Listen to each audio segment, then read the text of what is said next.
அந்த காலத்தில் அண்ணாமலை ரெட்டியார்னு ஒருத்தர் இருந்தார். அவர் வெங்கனூர் அப்படிங்கிற கிராமத்தில் இருந்தார்.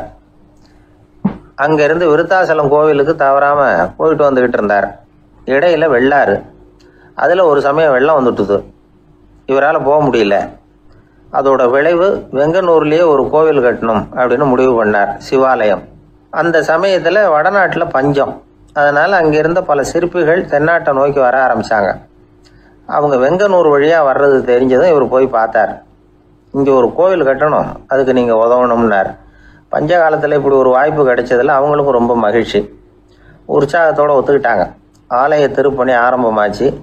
அவங்களுக்கு வேண்டிய எல்லா வசதிகளையும் இவர் செஞ்சு கொடுத்தார். அவங்களுக்கு எந்த குறையும் இல்லாமல் பார்த்துக்கிட்டார். அது மட்டும் இல்லை, ஒவ்வொரு நாளும் அங்கே வருவார். உங்களுக்கு என்ன வேணும், எது வேணும்னு கேட்பார். ஏதாவது குறை இருந்தால் சொல்லுவாங்க, உடனே தீர்த்து வைப்பார். இவரும் கேட்பார், எந்த குறையாக இருந்தாலும் என்கிட்ட சொல்லுங்க அப்படின்னு சொல்லுவார். அதை தவிர இவராகவே கவனிச்சும் அவங்களுக்கு என்னென்ன தேவைங்கிறத கண்டுபிடிச்சி அதையெல்லாம் கொடுத்துக்கிட்டு இருப்பார். என்ன தேவைன்னாலும் அதை நிறைவேற்றி வச்சுருவார். அந்த சிற்பிகளின் தலைவன் ஒருத்தன், அந்த ஆளுக்கு வெத்தலை பாக்கு போடுறது பழக்கம். இதை தெரிஞ்சுக்கிட்டு அதுக்காகவே ஒரு ஆளை ஏற்பாடு பண்ணார். வேணுங்கிறப்போலாம் நீ வெத்தலை சிவல் மடித்து கொடுக்க வேண்டியது உன் வேலை அப்படின்னு ஒருத்தனை ஏற்பாடு பண்ணிட்டார். இப்படியெல்லாம் செஞ்சதும் அவங்களுக்கும் ரொம்ப உற்சாகம். ரொம்ப பொறுப்பாக சிற்ப வேலைகளை செஞ்சுக்கிட்டு இருக்கிறாங்க. ஒரு நாள் என்னாச்சு தெரியுமா? அந்த சிற்பிகளின் தலைவன் ரொம்ப நுணுக்கமாக ஒரு வேலையை செஞ்சுக்கிட்டு இருக்கிறான். சாரம் போட்டு அது மேலே படுத்துக்கிட்டு அண்ணாந்து பார்த்து உச்சியில் நுணுக்கமான சிற்பங்களை உருவாக்கிக்கிட்டு இருக்கான். சிற்பியின் கவனம் செதறப்படாதுங்கிறதுனால இவர் மெதுவாக சத்தம் போடாமல் கிட்ட போய் நின்று அதை கவனிச்சுக்கிட்டு இருக்கிறார்.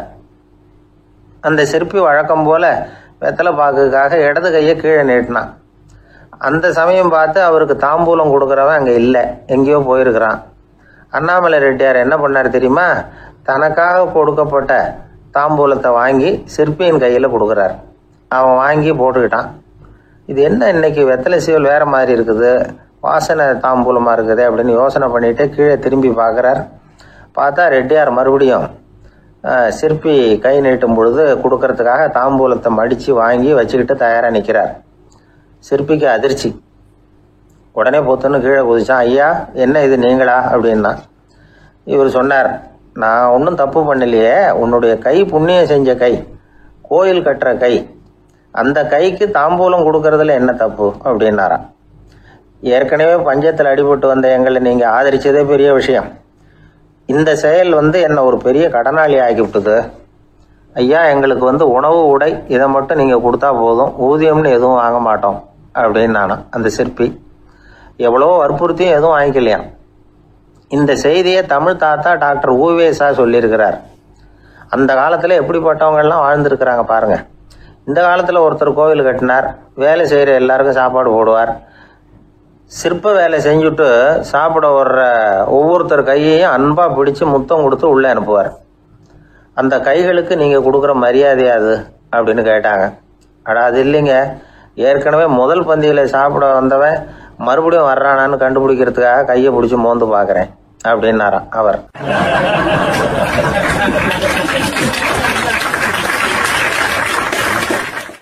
பிரம்மத்தை அறிந்தவன் பிரம்மமாகிறான் அப்படின்னு ஒரு பெரியவர் பேசினார் ஒரு கோவிலில். தைத்திரிய உபனிஷத்து அப்படி சொல்லுதான். இதை கேட்கும் பொழுது நமக்கு ஒரு சந்தேகம் வரும். அது எப்படி?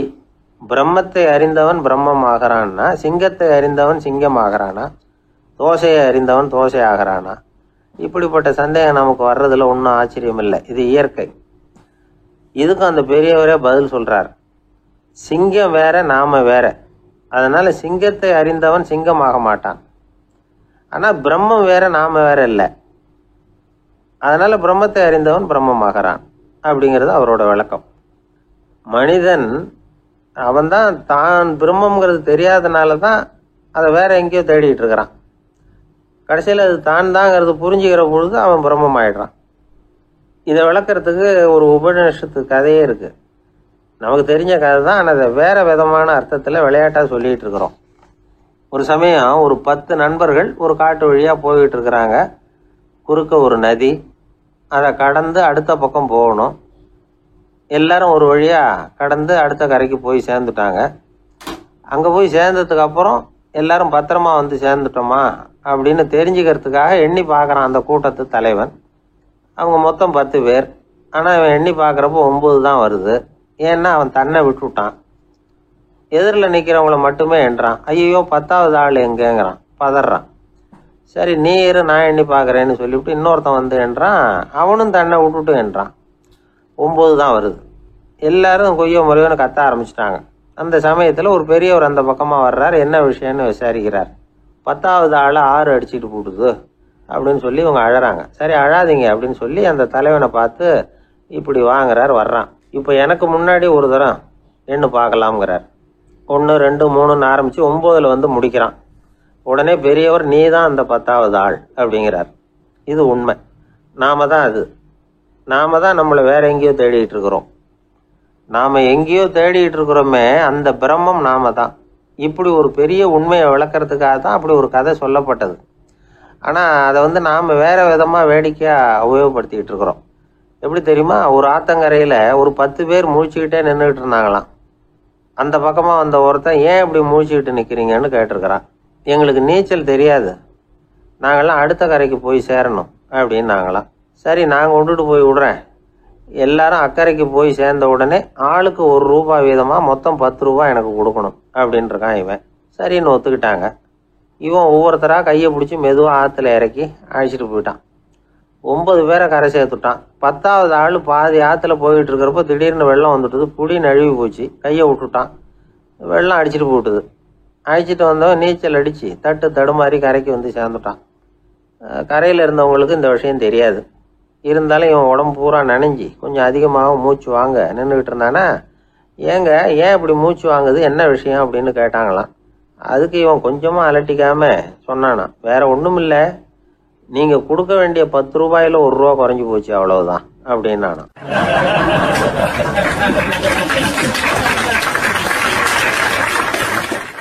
ஒரு ஆள் ராமகிருஷ்ணரை தேடி வந்தான்.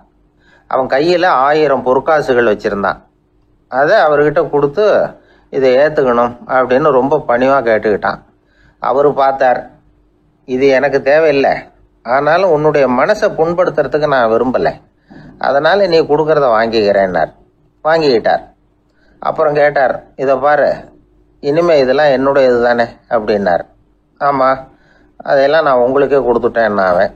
சரி, இப்போ நீ எனக்காக ஒரு காரியம் பண்ணணும்னார். என்ன செய்யணும்னு சொல்லுங்கன்னா, இந்த நாணயங்களையெல்லாம் எடுத்துக்கிட்டு போய் கங்கை நதியில் எரிஞ்சுட்டு வா அப்படின்னார். இவனுக்கு அதிர்ச்சியாக போச்சு. என்ன பண்ணுறது, இனிமேல் அது முடியாதுன்னு சொல்ல முடியாது.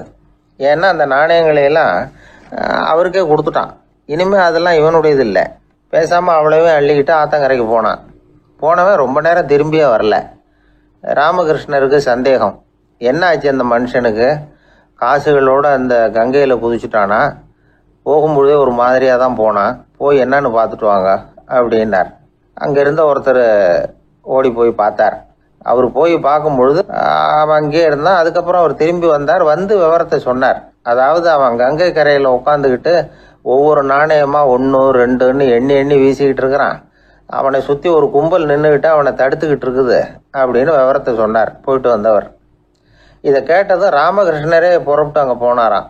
என்ன இப்படி பண்ணிகிட்டு இருக்கிற, நான் உன்னை அந்த நாணயங்களை கங்கையில் வீசி எறிய சொன்னேன், நீ ஏன் அதை எண்ணிக்கிட்டு இருக்கிற அப்படின்னார். பழக்கம்தான் காரணம், நான் ஒவ்வொரு நாளும் ஒவ்வொன்றா சேமித்து வச்சேன், இன்றைக்கி என்கிட்ட நிறைய இருக்குது, உங்களுக்கு ஒரு 1000 நாணயங்களை கொடுக்கணுங்கிறது என்னோட ஆசை அப்படின்னா. இப்போ ராமகிருஷ்ணர் சொன்னார், ஒரே நேரத்தில் எல்லாத்தையும் சம்பாதிச்சிருந்தா நீ எண்ணுறது பொருத்தமாக இருக்கும். எல்லாத்தையும் இழக்கும்போது ஒவ்வொன்றா எண்ணிக்கிட்டு இழக்கிறதுங்கிறது சரியான செயல் இல்லை. அதனால் ஒரே தடவையாக எல்லாத்தையும் தூக்கி எறிஞ்சிடும் அப்படின்னார். இது இழப்பது அப்படிங்கிற ஒரு உயர்ந்த நிலை. இதை நாம் யதார்த்த வாழ்க்கையில் சம்மந்தப்படுத்தி பார்த்து குழப்பிக்கிட்டு இருக்கக்கூடாது. இழக்கிறேன்னு சொல்லிக்கிட்டு இருக்கிற காசையெல்லாம் ஆற்றுலையும் குளத்துலையும் கொண்டு போய் எரிஞ்சுட்டு வாங்க அப்படின்னு உபதேசம் பண்ணுறதாக யாரும் நினச்சிடக்கூடாது. இதில் நாம் புரிஞ்சிக்க வேண்டியது என்னென்னா, எதையாவது ஒன்றை இன்னொருத்தருக்கு கொடுக்கணும் அப்படின்னு விருப்பப்பட்டால் அதை மனப்பூர்வமாக கொடுத்துடணும். கொடுத்துட்டு அதையே நினச்சிக்கிட்டு இருக்கக்கூடாது. நம்மால் ஒருத்தர் ஒரு ₹100 நோட்டை தன்னுடைய நண்பர் ஒருத்தர்கிட்ட கொடுத்து, இது உனக்கு தான் வச்சுக்கோ அப்படின்னார். அவர் பார்த்தார், இது இனிமேல் எனக்கு தானே சொந்தம் அப்படின்னார். ஆமான்னார் அவர். அப்படின்னா எனக்காக நீ ஒரு உதவி செய்யணும்னார். சொல்லுங்க செய்கிறேன்னார் அவர். இந்த 100 ரூபா நோட்டை தீ வச்சு கொளுத்தி விடுனார். இவர் அதிர்ச்சியாகி அவரை பார்த்தார். இப்போ அவர் சொன்னார், நீ எனக்கு அன்பா கொடுத்தது இது, இந்த நோட்டு கள்ள நோட்டுங்கிறது எனக்கு முன்னாடியே தெரியும், சீக்கிரம் கொளுத்தி விடு, அதுதான் நம்ம 2 பேருக்குமே நல்லது அப்படின்னாராம் அவர்.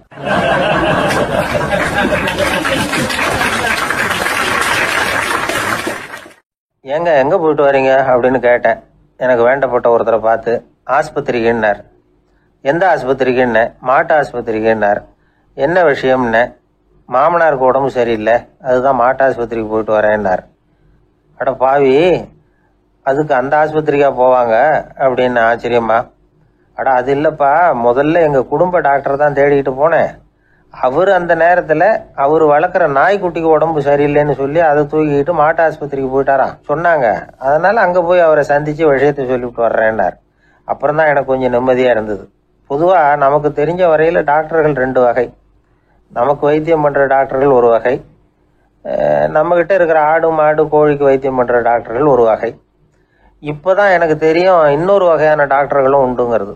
அது யாருன்னா பூச்சிகளுக்கு வைத்தியம் பண்ணுற டாக்டர்கள், அதாவது பூச்சி டாக்டர்கள். வெளிநாடுகளில் அப்படிலாம் கூட சில பேர் இருக்கிறாங்க. பிரிட்டனில் யார்க்ஷயர் வட்டாரத்தில் ராதர்ஹாம் அப்படின்னு ஒரு ஊர். அங்கே ஒரு விலங்கியல் மருத்துவர், பேர் டாக்டர் லான்ஸ் ஜெப்சன். அவர் ஆஸ்பத்திரி வாசலில் பார்த்தீங்கன்னா தினமும் நிறைய பேர் நின்றுக்கிட்டு இருப்பாங்க. கையில் கண்ணாடி குடுவை, தகர டப்பா இப்படி ஏதாவது இருக்கும். அதுக்குள்ளே ஏதாவது பூச்சிகள் இருக்கும்.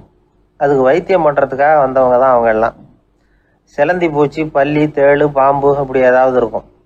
பொழுதுபோக்காக சில பேர் நாய், பூனை, கிளி, மைனா, புறா இப்படி ஏதாவது வளர்க்குறாங்கல்ல, அது மாதிரி இப்போல்லாம் தேளு, பல்லி, பாம்பு, பூச்சி இதையெல்லாம் வளர்க்க ஆரம்பிச்சிட்டாங்களாம். இது ஒரு புது ஃபேஷன். இப்போ கூண்டுக்குள்ளே டப்பாக்குள்ளே போட்டு வளர்க்குறது, அதுக்கு ஏதாவது நோய் வந்துட்டுதுன்னா வைத்தியம் பண்ணுறதுக்கு டாக்டர்கிட்ட வந்துட வேண்டியது, இப்படி இந்த பழக்கம்லாம் நிறையா வந்துட்டுது. ரத்தம் உறிஞ்சிற அட்டைகள் கூட இவங்ககிட்ட வைத்தியத்துக்கு வருதான். சிலந்திகளில் செங்கால் சிலந்தின்னு ஒரு வகை.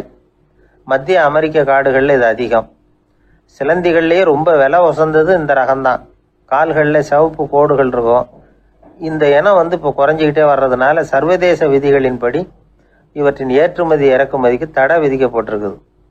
அதனால் இதை வளர்க்குறவங்க வீட்டுக்குள்ளேயே இனவிருத்தி மூலமாக பெருக்கி விற்பனை பண்ணிட்டு வராங்களாம். அந்த வகை சிலந்திகள் தான் இப்போ வைத்தியத்துக்கு அதிகமாக வருதான். சரி, இதுக்கெல்லாம் எப்படி வைத்தியம் பண்ணுறாங்க? முதல்ல அதை குளிர்பதன பெட்டியின் வழுவழுப்பான சுவரில் விட்ட உடனே அதெல்லாம் மெதுவாக இறங்கி வரும். அப்போ அதன் நோயை கண்டுபிடிக்கிறது சுலபம்.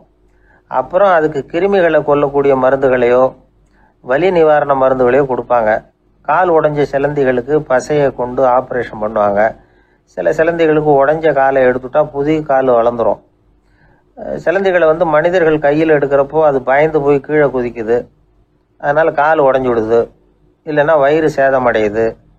அந்த நிலைமையில் வர்ற சிலந்திகளுக்கு மயக்க மருந்து கொடுத்து ஆப்ரேஷன்லாம் கூட பண்ணுறாங்களாம். பார்த்தீங்களா பூச்சிகளுக்கு வந்த வாழ்வே. நம்ம ஊர்லேயும் வீடுகளில் பூச்சிகள் வளர்க்குறது உண்டு. ஒருத்தர் வந்தார், எனக்கு 3000 கரப்பாம்பூச்சி அவசரமாக தேவைப்படுது, எங்கே கிடைக்கும்னு கேட்டார். கரப்பாம்பூச்சியா, அது என்னத்துக்குன்னு கேட்டோம். அது வேற ஒன்றும் இல்லை, நான் குடியிருக்கிற வாடகை வீட்டை காலி பண்ண போகிறேன். வீட்டு சொந்தக்காரர் என்ன சொல்கிறாருன்னா, இந்த வீட்டுக்கு நான் குடி வந்தப்போ எப்படி இருந்ததோ அதே நிலைமையில் விட்டுட்டு போகணும்னு வீட்டுக்காரர் சொல்லியிருக்கிறார், அதனால தான் கேட்டேன் அப்படின்னார்.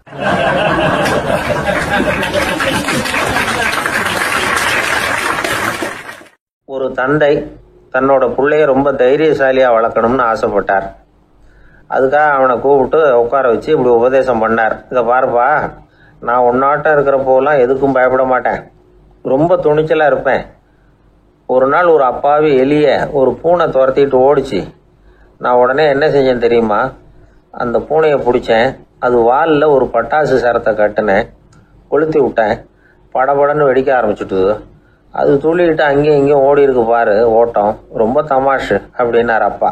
இப்படி சொல்லிவிட்டு பையனை பார்த்து, இதை கேட்கறதுக்கு உனக்கும் துணிச்சல் வருதா, நான் என்னுடைய செயலை நீ கேட்குறப்போ உனக்கு துணிச்சல் வருதா அப்படின்னு கேட்டார். வருதுன்னா பையன். எப்படின்னா அப்படிங்கிற விவரத்தையும் சொன்னான் அவன். அதாவது எலியை விரட்டினத்துக்காக பூனை வாலில் பட்டாசு கொளுத்துனீங்க நீங்கள், பூனையை விரட்டினத்துக்காக உங்கள் கழுத்தில் பட்டாசு சரத்தை மாட்டினா என்னன்னு தோணுது எனக்கு அப்படின்னு நான் பையனோட துணிச்சல் அப்பாவையே நடுங்க வச்சுட்டுது. அது சரி, ஒரு அப்பா பிள்ளைக்கு இப்படியா உபதேசம் பண்ணுறது? எல்லாருக்கிட்டையும் அன்பா பழகிறது எப்படி அப்படின்னு சொல்லி கொடுக்கணும். பிஞ்சு உள்ளங்கள்ல நஞ்ச தூவலாமா? ஒரு நாள் விநாயகர் ஒரு பூனையோட விளையாடிக்கிட்டு இருந்தாராம். அப்படி ஆசையாக விளையாடிக்கிட்டு இருந்தப்ப அவரோட கை நகம் தவறுதெல்லாம் பூனையோட முகத்தில் பட்டுவிட்டுதான். அது ஒரு சின்ன கீறலை உண்டாகி விட்டுது. அப்பா அவர் அதை ஒரு பெருசாக நினைக்கல. கொஞ்ச நேரத்துக்கு அப்புறம் விநாயகர் வீட்டுக்கு வந்தார். அவங்க அம்மா பார்வதி தேவியை பார்த்தார். பார்வதி தேவி கன்னத்தில் விரலால் கீறினது மாதிரி ஒரு அடையாளம் இருந்தது. விநாயகருக்கு அதிர்ச்சி, ஆச்சரியம். நம்ம அம்மா இந்த உலகத்துக்கே தாயார். அப்பேற்பட்ட அவங்க முகத்திலேயே கீறலை உண்டாக்கக்கூடியவங்க யாரா இருக்க முடியும் அப்படின்னு யோசனை பண்ணார். தாயே, உன்னுடைய கன்னத்தில் இந்த வடு எப்படிம்மா ஏற்பட்டதுன்னு கேட்டார். குழந்தாய், இது நீ செஞ்ச காரியம்தான்ப்பா.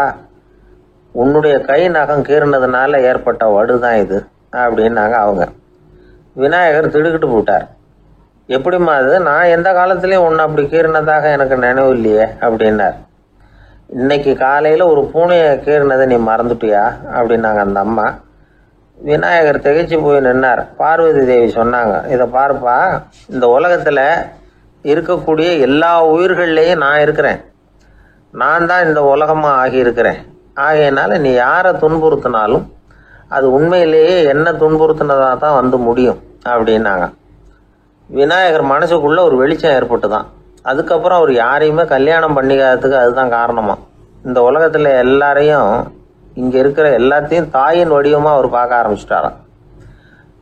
குருதேவர் ராமகிருஷ்ணர் இந்த கதையை எடுத்து சொல்லியிருக்கிறார். நபிகள் நாயகம் ஒரு தடவை ஒரு நாற்காலியில் உட்காந்து என்னமோ யோசனை பண்ணிட்டு இருந்திருக்கிறார். அப்போ அவரோட உடையில ஒரு கீழ்ப்பகுதி தரையில் படிஞ்சு கிடந்திருக்குது. அங்கே விளையாடிக்கிட்டு இருந்த ஒரு பூனை அது மேலே வந்து படுத்து தூங்கி போயிடுச்சு. தொழுகை செய்ய வேண்டிய நேரம் வந்துட்டது. நபிகள் நாயகம் எழுந்திருக்க பார்த்தார். அப்போ தான் பூனை தன்னோட உடை மேலே படுத்து தூங்கிட்டு இருக்கிறது கண்ணில் படுது. பூனையோட தூக்கத்தை கலைக்க விரும்பல அவர். தன்னுடைய சகோதரியை கூப்பிட்டார். ஒரு கத்திரிக்கோள் எடுத்துகிட்டு வர சொன்னார். பூனை படுத்திருந்த உடைப்பகுதி மட்டும் இருக்குல்ல, அதை மட்டும் அதோட கத்திரிச்சு விட்டுட்டு அதுக்கப்புறம் அவர் எழுந்திரிச்சு தொழுகைக்கு போனாராம். அதாவது பிற உயிர்கள்கிட்ட எப்படி அன்பு காட்டணுங்கிறத பெரியவங்க எவ்வளவோ விதத்தில் நமக்கு எடுத்து காட்டியிருக்கிறாங்க. இருந்தாலும் எத்தனை பேர் மனசில் அதெல்லாம் உரைச்சிருக்குது? நாமளும் நம்ம ட்ரெஸ்ஸு மேலே ஒரு பூனை படுத்திருந்தா ஒரு கத்திரிக்கோலை தான் தேடுவோம், எடுத்துகிட்டு வர சொல்லுவோம். துணியை வெட்டுறதுக்கு பதிலாக இல்லை அதோட வாழை வெட்டினா என்ன அப்படின்னு தோணும். ஒரு ஆள் ரொம்ப பிரியமாக ஒரு பூனையை ஆற்றுல குளிப்பாட்டிக்கிட்டு இருந்தானா. எப்படி? அந்த பூனையை ஆற்று தண்ணியில் அமுக்கி அமுக்கி குளிப்பாட்டிக்கிட்டு இருக்கிறான். அந்த வழியாக போன பெரியவர் ஒருத்தர் இதை பார்த்தார். இதை பார்ப்பா, பூனையை அது மாதிரி ஆற்று தண்ணியில் அமுக்கி குளிப்பாட்டாத, மூச்சு திணறி செத்து போடும் அப்படின்னு அட்வைஸ் பண்ணார். நீ போய் அவன் வேலையை பார்த்துக்கிட்டு, எனக்கு எல்லாம் தெரியும்னா இவன். சரின்னு அவர் போயிட்டார். கொஞ்ச நேரம் கழித்து அவரே அந்த வழியாக திரும்பி வந்துக்கிட்டு இருந்தார். ஆற்றுல பூனையை குளிப்பாட்டிக்கிட்டு இருந்தவன் அழுதுகிட்டு உட்காந்துருக்கிறான். பக்கத்தில் அந்த பூனை செத்து கிடக்குது. இதை பார்த்தார் பெரியவர்.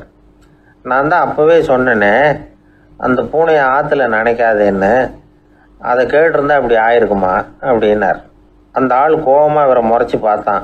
அட போய்யா, இந்த பூனை ஆற்றுல குளித்ததுனால ஒன்றும் செத்து போகல, குளித்ததுக்கு அப்புறம் அதோட உடம்பு ஈரமாக இருக்குதுன்னு அதை புழிஞ்சேன், அதனால தான் இப்படி ஆயிட்டுது அப்படின்னு நானா.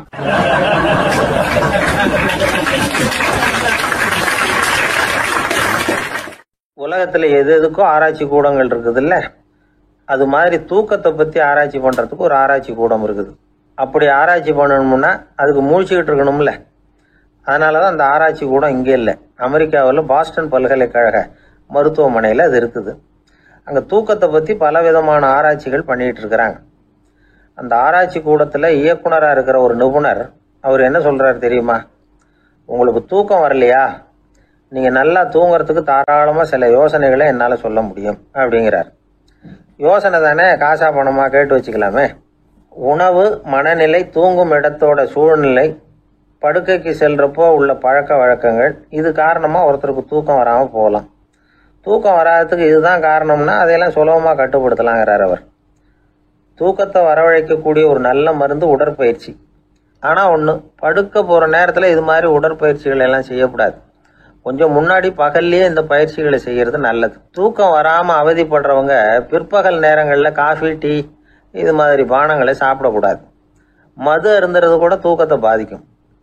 வெது வெதுப்பான நீரில் குளிக்கிறது, தியானத்தில் ஈடுபடுறது, ஓய்வாக இருக்கிறது, படுக்கிறது, அதாவது படுக்கிறதுக்கு முன்னாடி ஒரு கோவலை பால் சாப்பிட்றது, இதெல்லாம் தூக்கத்தை வரவழைக்கிறது ரொம்ப உதவியாக இருக்கும். இன்னொரு விஷயம் என்னென்னா, தூங்கி ஆகணுமேங்கிற கவலை வேண்டியதில்லை. அப்படி நினச்சி கவலைப்படுறதை விட்டுடணும். தூக்கம் வரலையா, உடனே படுக்கையை விட்டு எழுந்திரிக்க வேண்டியது. வெளியில் வாங்க, வேறு ஏதாவது வேலையில் ஈடுபடுங்க, கொஞ்சம் நேரம் உலாவுங்க, அல்லது ஏதாவது ஒரு புஸ்தகத்தை எடுத்து படிங்க. களைப்பு ஏற்பட்டால் மறுபடியும் படுக்கைக்கு போங்க, தூக்கம் தானாக வந்துடும். ஒரு விஷயத்தை மட்டும் நல்லா ஞாபகத்தில் வச்சுக்கணும். படுக்கைக்கு போகிறப்போ உங்கள் மற்ற எல்லா பிரச்சனைகளையும் மறந்துடணும். அது எப்படி சார் முடியும், அந்த நேரம் தானே எல்லா பிரச்சனையும் வரிசையாக ஞாபகத்துக்கு வருது அப்படின்னு நாம் நினைக்கலாம். ஆனால் பழக்கத்தில் அதை நாம் மாற்றிக்க முடியும். கொஞ்சம் முயற்சி பண்ணணும், அவ்வளோதான். இது எல்லாமே ஆராய்ச்சி பண்ணி பார்த்துட்டு அந்த நிபுணர் சொல்கிற கருத்து தான். இன்னொரு விஷயமும் அவர் சொல்கிறார்.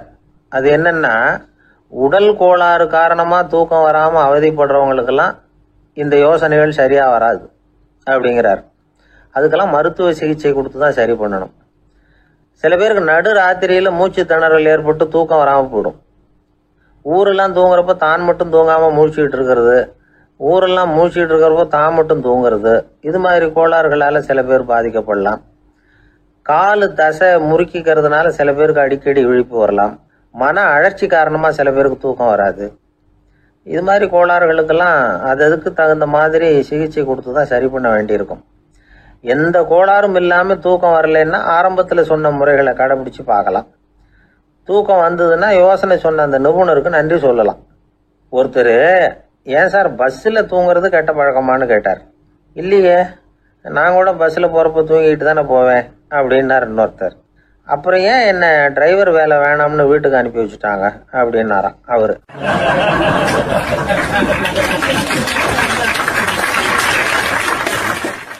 ஒருத்தரை பார்த்து உன்னுடைய நண்பர்கள் யார் அப்படின்னு ஒரு கேள்வி கேட்டு பாருங்க. கொஞ்சம் யோசிச்சு பதில் சொல்லுவாங்க. அவங்க கிட்டேயே உன்னுடைய எதிரிகள் யார் அப்படின்னு கேளுங்க, கடகடன்னு ஒப்பிச்சிருவாங்க. நம்ம மனசு இருக்க, அது எப்படின்னா, நம்ம நண்பர்களை விட எதிரிகளை அது நல்லா ஞாபகத்தில் வச்சுக்கும். இது ஒரு ஆச்சரியமான உண்மை. உங்களால் நண்பர்களை மறந்துட முடியும், ஆனால் எதிரிகளை மறந்துட முடியாது. இது ஒரு வேடிக்கையான நிலைமை தான். அழகான தருணங்களை நாம் ஏன் மறந்துடுறோம்? இது இயற்கை. ஏன்னா நம்ம மனசு மலர்களை கவனிக்கிறது இல்லை, அதில் இருக்கிற முள்ளை தான் கவனிக்குது. தன்னை காயப்படுத்துகிற எதையும் அது உடனே கண்டுகொள்ளுது. ஒரு தெளிந்த சிந்தனையுடைய மனசு மிக அழகாக உள்ள எல்லாத்தையும் கவனிக்கும். அது நன்றியுடன் உணரக்கூடிய எல்லாத்தையும் பார்த்து குறிச்சிக்கும். இப்படிப்பட்டவங்க வாழ்க்கை இயல்பாகவே நல்லா அமையும். அது ரொம்ப அபூர்வம். மனசில் உள்ள ஒரு சிறிய அமைப்பை மாற்றுவதை பொறுத்து தான் இந்த விஷயம் அப்படிங்கிறார் ஓஷோ. ஒரு யூத கோவில் இருந்து தான், அது யூதர்களின் மடமாகவும் இருந்தது. அங்கே ஒரு தலைமை குரு, அவர் ரொம்ப கண்டிப்பானவர். அந்த கோவிலை ஒட்டி ஒரு தோட்டம். ஒரு நாள் காலையில் அந்த தோட்டத்தில் 2 இளம் யூதர்கள் நடந்து போய்கிட்டு இருக்கிறாங்க. காலையில் 1 மணி நேரம், மாலையில் 1 மணி நேரம் அவங்க அந்த தோட்டத்தில் நடக்கிறதுக்கு அனுமதி உண்டு. மற்ற நேரங்களில் அவங்க மத புத்தகங்களை படிக்கணும், பிற விதிமுறைகளை கடைபிடிக்கணும். அந்த 2 பேருமே தொடர்ந்து புகைப்பிடிக்கிற பழக்கம் உள்ளவங்க. ஆனால் கோவில் மடத்தில் இருக்கிறப்போ அவங்க புகைப்பிடிக்க முடியாது, அது கடுமையான குற்றம். சரி, நாம் தோட்டத்தில் இருக்கிறப்போவாவது புகைப்பிடிக்கலாமா அப்படின்னு ஒரு ஆசை அவங்க 2 பேருக்குமே. இருந்தாலும் பயம். இப்படி கேட்டால் மத குரு என்ன சொல்லுவாரோ அல்லது என்ன செய்வாரோங்கிற பயம். இப்படியே கொஞ்ச நாள் ஆச்சு. ஒரு நாள் அந்த 2 பேரில் ஒருத்தன் ரொம்ப கலங்கி போய் அந்த கோவிலிருந்து வெளியில் வந்துக்கிட்டு இருந்தான். வந்தவன் நேராக தோட்டத்து பக்கம் போனான். அங்கே இன்னொருத்தன் ஆனந்தமாக புகை பிடிச்சிக்கிட்டு இருக்கிறான். அதை பார்த்து தான் இவனுக்கு அதிர்ச்சி. அட கடவுளே, என்ன இது, நீ கேட்காமலே ஆரம்பிச்சிட்டியா அப்படின்னா. இல்லை நான் கேட்டுவிட்டு தான் ஆரம்பிச்சிருக்கேன்னா அவன். அப்படியா, என்ன மனுஷன் இவர், நானும் தான் கேட்டேன், என்னை கண்ணாமுன்னான்னு திட்டி விட்டார். இது என்ன கோவிலா இல்லை நரகமா? உனக்கு புகை பிடிக்கணும்னு ஆசையாக இருந்தால் நரகத்துக்கு போகணும்னு சொல்லிவிட்டார். அது சரி, உன்னை மட்டும் எப்படி அனுமதிச்சார் அப்படின்னு கேட்டான் இவன். அவன் சிரிச்சுக்கிட்டே, நீ எப்படி கேட்ட சொல்லு அப்படின்னா. நாம் இந்த தோட்டத்துக்கு வர அனுமதிக்கப்பட்டிருக்கிறதே ஜபத்துக்காகத்தானே, அதனால் நான் ஜபம் சொல்லும் பொழுது புகை பிடிக்கலாமா அப்படின்னு கேட்டேன். அதுக்கு தான் அவர் சத்தம் போட்டு என்னை அடிக்கவே வந்துட்டார் அப்படின்னா இவன். நீ ஒரு மாதிரியா கேட்டிருக்க, நான் வேற மாதிரியா கேட்டிருக்கிறேன். ஜெபம் சொல்லும்போது புகை பிடிக்கலாமான்னு நீ கேட்டிருக்க. ஐயா, புகை பிடிக்கும் பொழுது ஜெபிக்கலாமா அப்படின்னு நான் கேட்டேன். அதில் தப்பு ஒன்றும் இல்லை அப்படின்னு பதில் சொல்லிட்டார். அப்படின்னா ஒரு சிறிய மாற்றம்தான் அது மிகப்பெரிய மாறுதலை ஏற்படுத்தி விட்டது. மனசு நல்ல விதமாக சிந்திக்க ஆரம்பிச்சுட்டுதுன்னா மகிழ்ச்சிக்கு பஞ்சம் இல்லை. ஒரு கஞ்சன் ஆற்றுல விழுந்துட்டான், வெள்ளத்தில் தத்தடிச்சுக்கிட்டு இருக்கிறான். கரையில் நின்ன ஒருத்தர் உன் கையை கொண்டா இப்படி பிடிச்சி இழுத்து கரையில் சேர்த்து விடுறேன்னார். எதையும் கொடுத்து பழக்கம் இல்லாத அவன் கையையும் கொடுக்க மாட்டேன்னுட்டான். இவர் பார்த்தார், உன் கையை கொடுன்னு சொல்றதுக்கு பதிலாக நான் என் கையை கொடுக்குறேன் பிடிச்சிக்கோ அப்படின்னார். அவன் கப்புன்னு பிடிச்சிக்கிட்டான், இழுத்து கரையில் போட்டார்.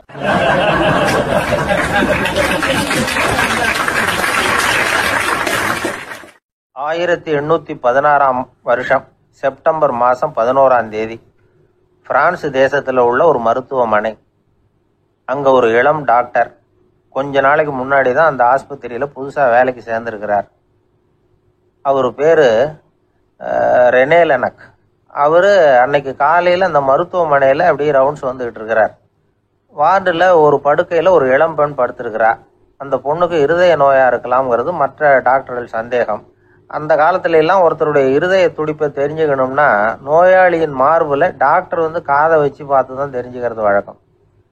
ஆனால் இந்த பெண்ணும் இளம் பெண், அந்த டாக்டரும் புதுசாக சேர்ந்துருக்கிறவர். அதனால் பரிசோதனை பண்ண தயங்கினார். கொஞ்ச நேரம் யோசனை பண்ணார். திடீர்னு ஒரு ஞாபகம் வந்தது அவருக்கு.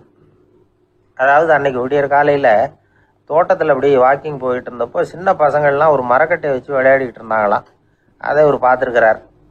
அது என்ன விளையாட்டுனா, ஒரு நீளமான மரப்பலகை, அதில் ஒரு முனையில் ஒரு பையன் தன்னுடைய காதை வச்சுக்கிட்டு இருக்கிறான், மறுமுனையில் இன்னொரு பையன் அந்த மரப்பலகையை ஒரு ஆணியால் கீறிக்கிட்டு இருக்கிறான். ஒரு முனையில் ஆணியால் கீறும் பொழுது மறுமுனையில் காதை வச்சிருக்கிற பையனுக்கு அந்த சத்தம் துல்லியமாக கேட்குது. அந்த டாக்டருக்கு காலையில் பார்த்த இந்த விளையாட்டு ஞாபகத்துக்கு வந்துட்டுது. உடனே என்ன பண்ணார் தெரியுமா? ஒரு நீளமான காகிதத்தை எடுத்தார், அதை அப்படியே உருளை மாதிரி உருட்டினார். ஒரு முனையை அந்த நோயாளியின் மார்புல இடது பக்கம் வச்சார், இன்னொரு முனையில தன்னுடைய காதை வச்சார். என்ன ஆச்சரியம்! நோயாளியின் மார்புல நேரடியா காதை வச்சு கேட்கறத விட துல்லியமா கேட்டது இதய துடிப்பு. இதய துடிப்பு மட்டும் இல்ல, மூச்சு இழுத்து விடுறது, திரவ பொருள்களின் அசைவு, எல்லா சத்தமும் தெளிவா கேட்குது. கிரேக்க மொழியில ஸ்டெத்தாஸ் அப்படின்னா மார்பு, ஸ்கோப்பின் அப்படின்னா பார்ப்பதுன்னு அர்த்தம். அதனால டாக்டர் ரெனே லெனக் தான் கண்டுபிடிச்ச கருவிக்கு ஸ்டெத்தஸ்கோப் அப்படின்னு பேர் வச்சார். அவரே முதல் மாடலையும் செஞ்சார். அளவு ரொம்ப பெருசாக இருந்தது, சுலபமாக எடுத்துகிட்டு போகிறது கஷ்டம், அது அவ்வளோ கஷ்டமாக இருந்தது அது. அதனால் அவரே அதை அப்புறம் 2 பிரிவாக தயார் பண்ணார். இது 2 துண்டையும் டாக்டர் தன்னோட கோட்டு பாக்கெட்டில் வச்சுக்கலாம், தேவைப்படுறப்ப எடுத்து ஒன்றா சேர்த்துக்கலாம். இப்படி தான் அவர் ஆரம்பத்தில் பண்ணார். தன்னுடைய இந்த கண்டுபிடிப்பை பற்றி அவர் ஒரு புத்தகம் எழுதினார். நிறைய விற்றுது, புகழும் பணமும் சேர்ந்தது. பணமும் புகழும் சேர்ந்தது மாதிரியே அவருக்கு ஒரு நோயும் சேர்ந்தது. அது என்ன நோயின்னு கண்டுபிடிக்கிறதுக்கும் அவர் கண்டுபிடிச்ச கருவி தான் உபயோகப்பட்டு தான். அவரே அதை கண்டுபிடிச்சார். அவருக்கு வந்திருந்தது காச நோய். 1826 ஆகஸ்ட் மாதம் 13 உலகத்தின் முதல் ஸ்டெதஸ்கோப்பை கண்டுபிடிச்ச டாக்டர் ரெனே லெனக் காலமானார். அவர் சாகிறதுக்கு முன்னாடி மரத்தால் செஞ்சு வச்சிருந்த ஸ்டெதஸ்கோப்பை தனக்கு வேண்டியப்பட்ட ஒரு டாக்டர்கிட்ட கொடுத்து, என்னுடைய சொத்துக்கள்லேயே ரொம்ப வசந்தது அப்படின்னு சொன்னாராம். அதுக்கப்புறம் 3 வெள்ளைக்காரங்க சேர்ந்து இந்த கருவியில் சில மாற்றங்களை பண்ணாங்க. ஆனால் 1829 லண்டனில் டாக்டர் நிக்கோலஸுங்கிறவர் ஒரு காதால் இதய துடிப்பை கேட்கறத விட டாக்டர் 2 காதாலையும் கேட்கறது தான் சரியாக இருக்கும் அப்படின்னு ஒரு கருத்தை வெளியிட்டார்.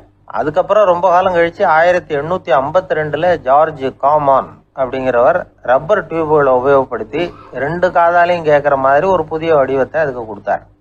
அதுக்கு பிறகு அது படிப்படியாக எவ்வளவோ மாற்றங்கள் இருந்தாலும் ஆரம்பத்தில் டாக்டர் ரெனே லெனக் உருவாக்கின அடிப்படை மாடலை யாரும் மாற்றி அமைக்கலைங்கிறது தான் முக்கியமான விஷயம்.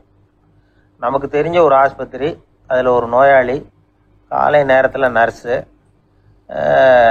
அந்த பக்கமாக போயிட்டு இருந்தாங்க. அதை பார்த்துட்டு ஒரு நர்ஸுன்னு கத்துறாரு. நர்ஸு அவசரமாக ஓடி என்ன விஷயம்னு கேட்டாங்க. சிஸ்டர், இங்கே பாருங்கள், உங்கள் டாக்டரை என் நெஞ்சில் ஒரு காதை வச்சு கேட்டுக்கிட்டு இருக்கிறார் அப்படின்னார் நோயாளி. சிஸ்டர் பதட்டப்படாம, அதனால என்ன, இந்த டாக்டர் பழமையான விஷயங்கள்ல ரொம்ப நம்பிக்கை உள்ளவர், அதனால ஸ்டெதாஸ்கோப்பை உபயோகப்படுத்தாம காதை வச்சு கேட்குறார், அது ஒன்றும் தப்பு இல்லை அப்படின்னாங்களாம். ஐயோ, அதுக்காக இல்லை சிஸ்டர், இவர் என் நெஞ்சு மேலே தலையை வச்சது நேற்று ராத்திரி 9 மணி, இப்போ விடிஞ்சு போச்சு, இன்னமும் தலையை எடுக்கவே இல்லை, அதுக்காக தான் சந்தேகப்பட்டு உங்களை கூப்பிடுறேன் அப்படின்னாராம்.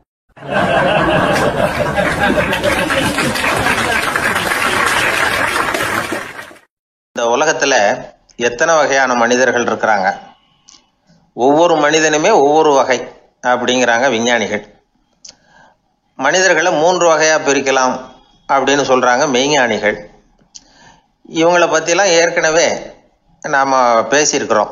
இப்போ டாக்டர் எட்வர்டு பேட்ச் அப்படிங்கிற நிபுணர் என்ன சொல்றாரு தெரியுமா? மனிதர்களை 7 வகையா பிரிக்கலாம்ங்கிறார். மனிதர்களின் மனநிலை அடிப்படையில் அவங்களை 7 விதமா வகைப்படுத்துறார் அவர். சரி, அது என்ன 7 வகை? முதல் வகை என்னன்னா, பயந்த குணம் உள்ளவங்க. சார் ரொம்ப பயந்த சுபாவம், வீட்டில் கூட வாயே திறக்க மாட்டார், சாப்பிட போறப்ப மட்டும்தான் கொஞ்சம் வாயை திறப்பார், அப்புறம் மூடிக்குவார் அப்படின்னு சில பேரை பற்றி நாம் பேசிக்கிறது உண்டு. இவங்கெல்லாம் இந்த வகை, அதாவது பயந்த குணம் உள்ளவர்கள் அப்படிங்கிற முதல் வகை. சரி, 2வது வகை என்னன்னா, சஞ்சலப்படுகிறவர்கள், எதுக்கு எடுத்தாலும் கலக்கம், குழப்பம், இப்படியே காலம் தள்ளிட்டு இருப்பாங்க.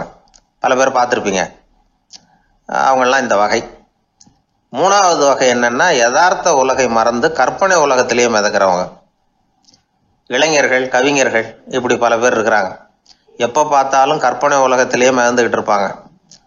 கிட்டத்தில் போய் என்னங்க ஒரு மாதிரியா இருக்கிறீங்க அப்படின்னு கேட்டு பாருங்க, அவங்களெல்லாம் ஏதோ ஒரு அற்ப புழுவை பார்க்கறது மாதிரி அவங்கள பார்ப்பாங்க.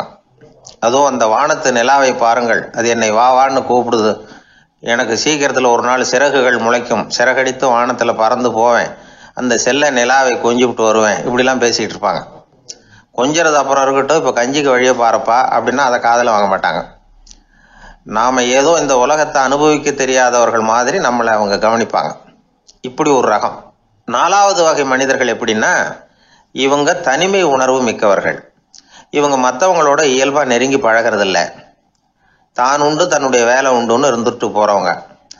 அடுத்த வீட்டில் இருக்கிறவர் யார் அப்படின்னு கேட்டா கூட அடுத்த வீடுன்னு ஒன்று இருக்கா அப்படிங்கிறது மாதிரி நம்ம முகத்தை பார்ப்பாங்க. அவங்க கிட்ட மேற்கொண்டு நாம என்னத்தை பேச முடியும்? இப்படி ஒரு வகை. 5வது வகை மனிதர்கள் எப்படின்னா, இவங்க மற்றவங்க செல்வாக்குக்கு உட்பட மறுப்பவர்கள். அடுத்தவங்களோட செல்வாக்குக்கு இவங்க ஆட்படுறதில்ல. நான் யார் தெரியுமான்னு கேட்டா அதை தெரிஞ்சுட்டு எனக்கு என்ன ஆக போகுதும்பாங்க. இவங்கெல்லாம் அந்த ரகம். 6வது வகை மனிதர்கள் எப்பவும் எதுலேயும் பற்றில்லாம இருக்கிறவங்க. இது ஒரு துறவு மனப்பான்மை. இயல்பாகவே சில பேர் இப்படி உண்டு, அவங்களுக்கு எதுலேயும் ஒரு ஈடுபாடு இருக்காது. அப்படிப்பட்டவங்கெல்லாம் 6வது வகை. 7வது வகை மனிதர்கள் மற்றவங்க கவலையை தன்னுடையதாக ஆக்கிக்கிட்டு கவலைப்படுறவங்க. இவங்கெல்லாம் மகாத்மாக்கள். தாம் வேறு அடுத்தவங்க வேறு அப்படிங்கிற எண்ணம் இவங்களுக்கு வர்றதில்லை. அதனால அடுத்தவங்களுக்கு ஒரு துன்பம் வந்ததுன்னா இவங்களால சும்மா இருக்க முடியறதில்லை. ஆக கூடி இப்படி 7 விதமான மனிதர்களை அடையாளம் காட்டுறார் அந்த நிபுணர். இதுல நாம எந்த வகையில வர்றோம் அப்படிங்கிறத நாம தான் அடையாளம் கண்டுபிடிக்கணும். எனக்கு தெரிஞ்ச ஒரு மனிதர் உண்டு. அவர் ஒரு வித்தியாசமான வகை. எதையும் நடைமுறை சாத்தியமா சிந்திக்கிறவர். எப்பவும் அடுத்தவங்களும் நல்லா இருக்கணும், நாமும் நல்லா இருக்கணும் அப்படின்னு ஆசைப்படுறவர். அவருக்கு ஒரு சமயம் திடீர்னு உடம்பு சுகம் இல்லாமல் போயிட்டுது. டாக்டர் கிட்ட போனார், பணம் கொடுத்தார், வைத்தியம் பார்த்துக்கிட்டார்.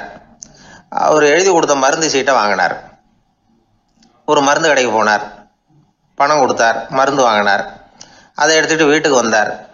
அதுக்கப்புறம் அந்த மருந்து அவர் சாப்பிடணும்ல, சாப்பிடவே இல்லை, அப்படியே சும்மா வச்சுட்டார். அவரை பார்த்து கேட்டேன், ஏன் சார் இப்படி பண்ணுறீங்க, வீண் செலவு தானே இது, நீங்கள் ஏன் டாக்டர்கிட்ட போய் பணம் செலவு பண்ணுனீங்கன்னு கேட்டேன். அவர் சொன்னார், டாக்டர் வாழணும் இல்லையா, அதனால தான் அப்படின்னார். சரி, அப்புறம் ஏன் மருந்து வாங்கினீங்க அப்படின்னு கேட்டேன். மருந்து கடைக்காரர் வாழணும் இல்லையா, அதனால தான் அப்படின்னார். சரி, அப்புறம் ஏன் வாங்கின மருந்து சாப்பிடாம வச்சுட்டீங்க அப்படின்னதுக்கு, நான் வாழணும் இல்லையா அதனால தான் அப்படின்னார். இவர் வாழ்க்கையை புரிஞ்சுக்கிட்டவர். இப்படி வாழ்க்கையை புரிந்து கொண்டு வாழ தெரிஞ்சுக்கணும். எந்த வகை மனிதர் நாம் அப்படிங்கிறத புரிஞ்சுக்கிட்டு வாழ்ந்தோம்னா வாழ்க்கையில வெற்றி நிச்சயம்.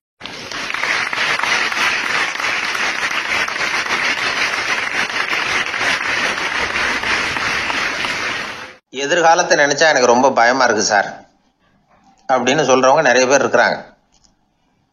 அதாவது பயப்படாத மனிதர்கள்னு யாருமே கிடையாது.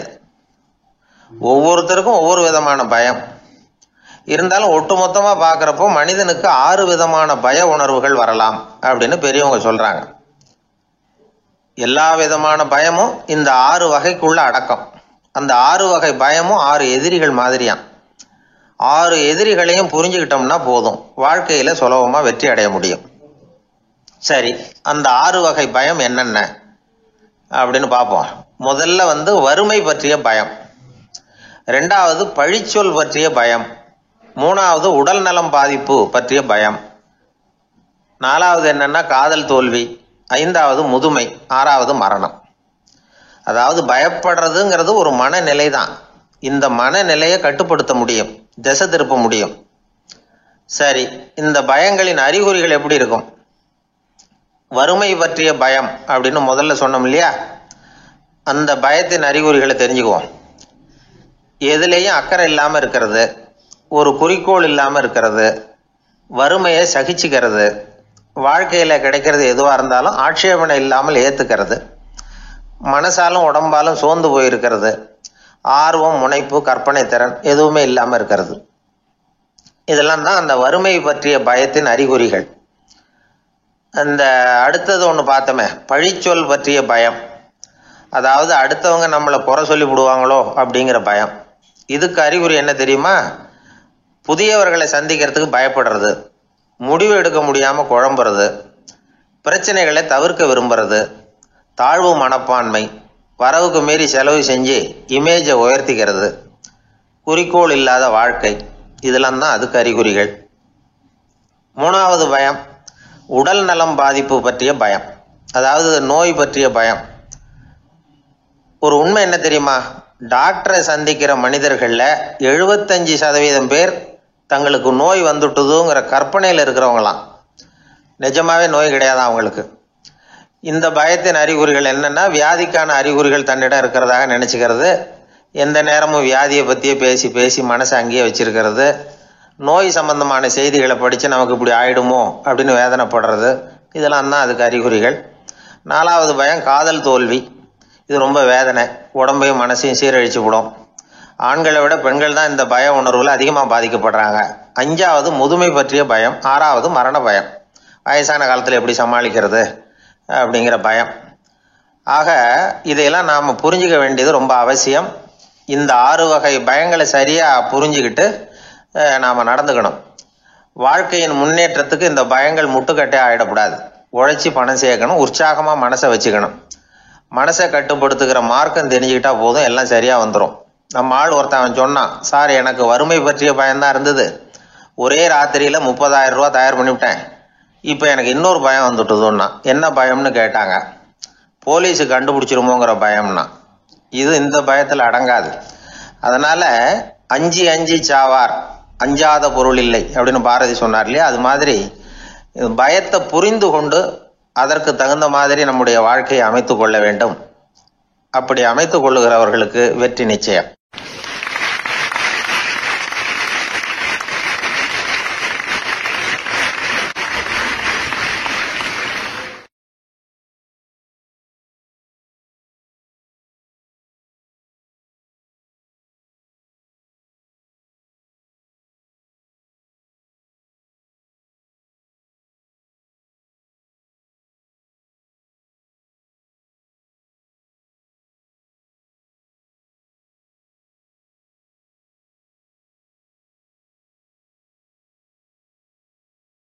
ஆர்வமா பார்த்தேன்.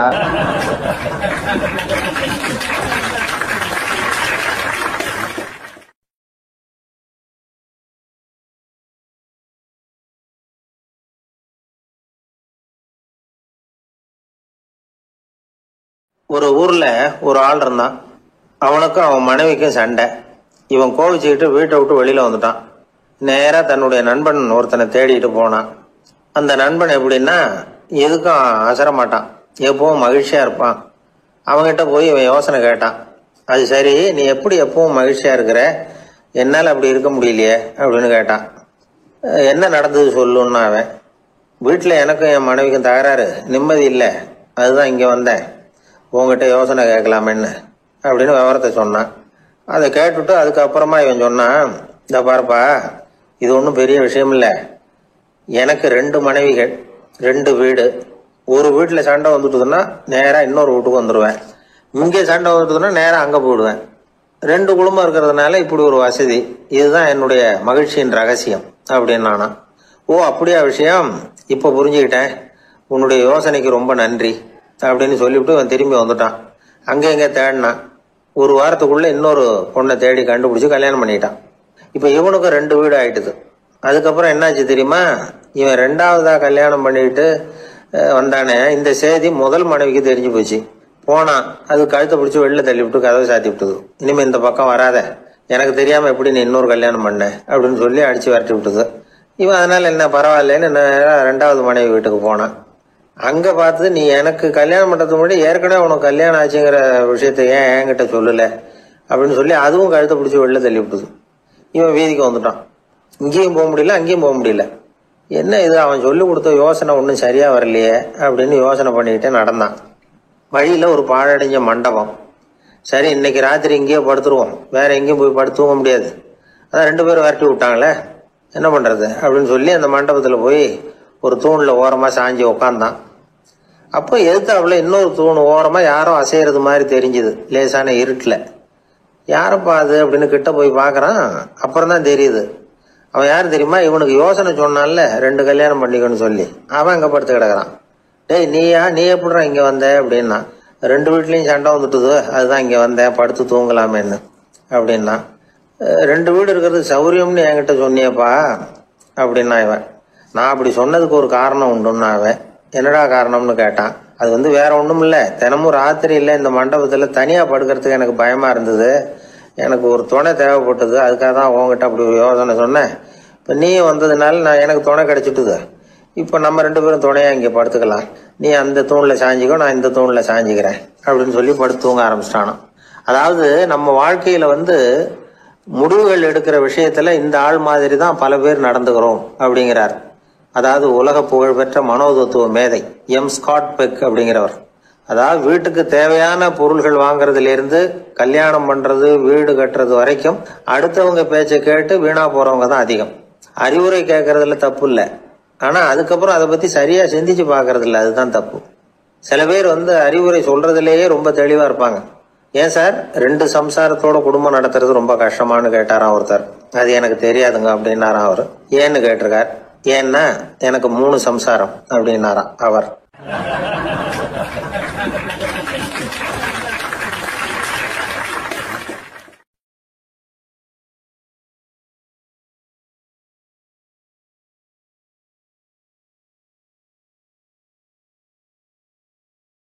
ஒரு புகழ்பெற்ற ஜப்பானிய சாமுராய் வீரன், வாள் வீசுறதுல ரொம்ப கெட்டிக்காரன்.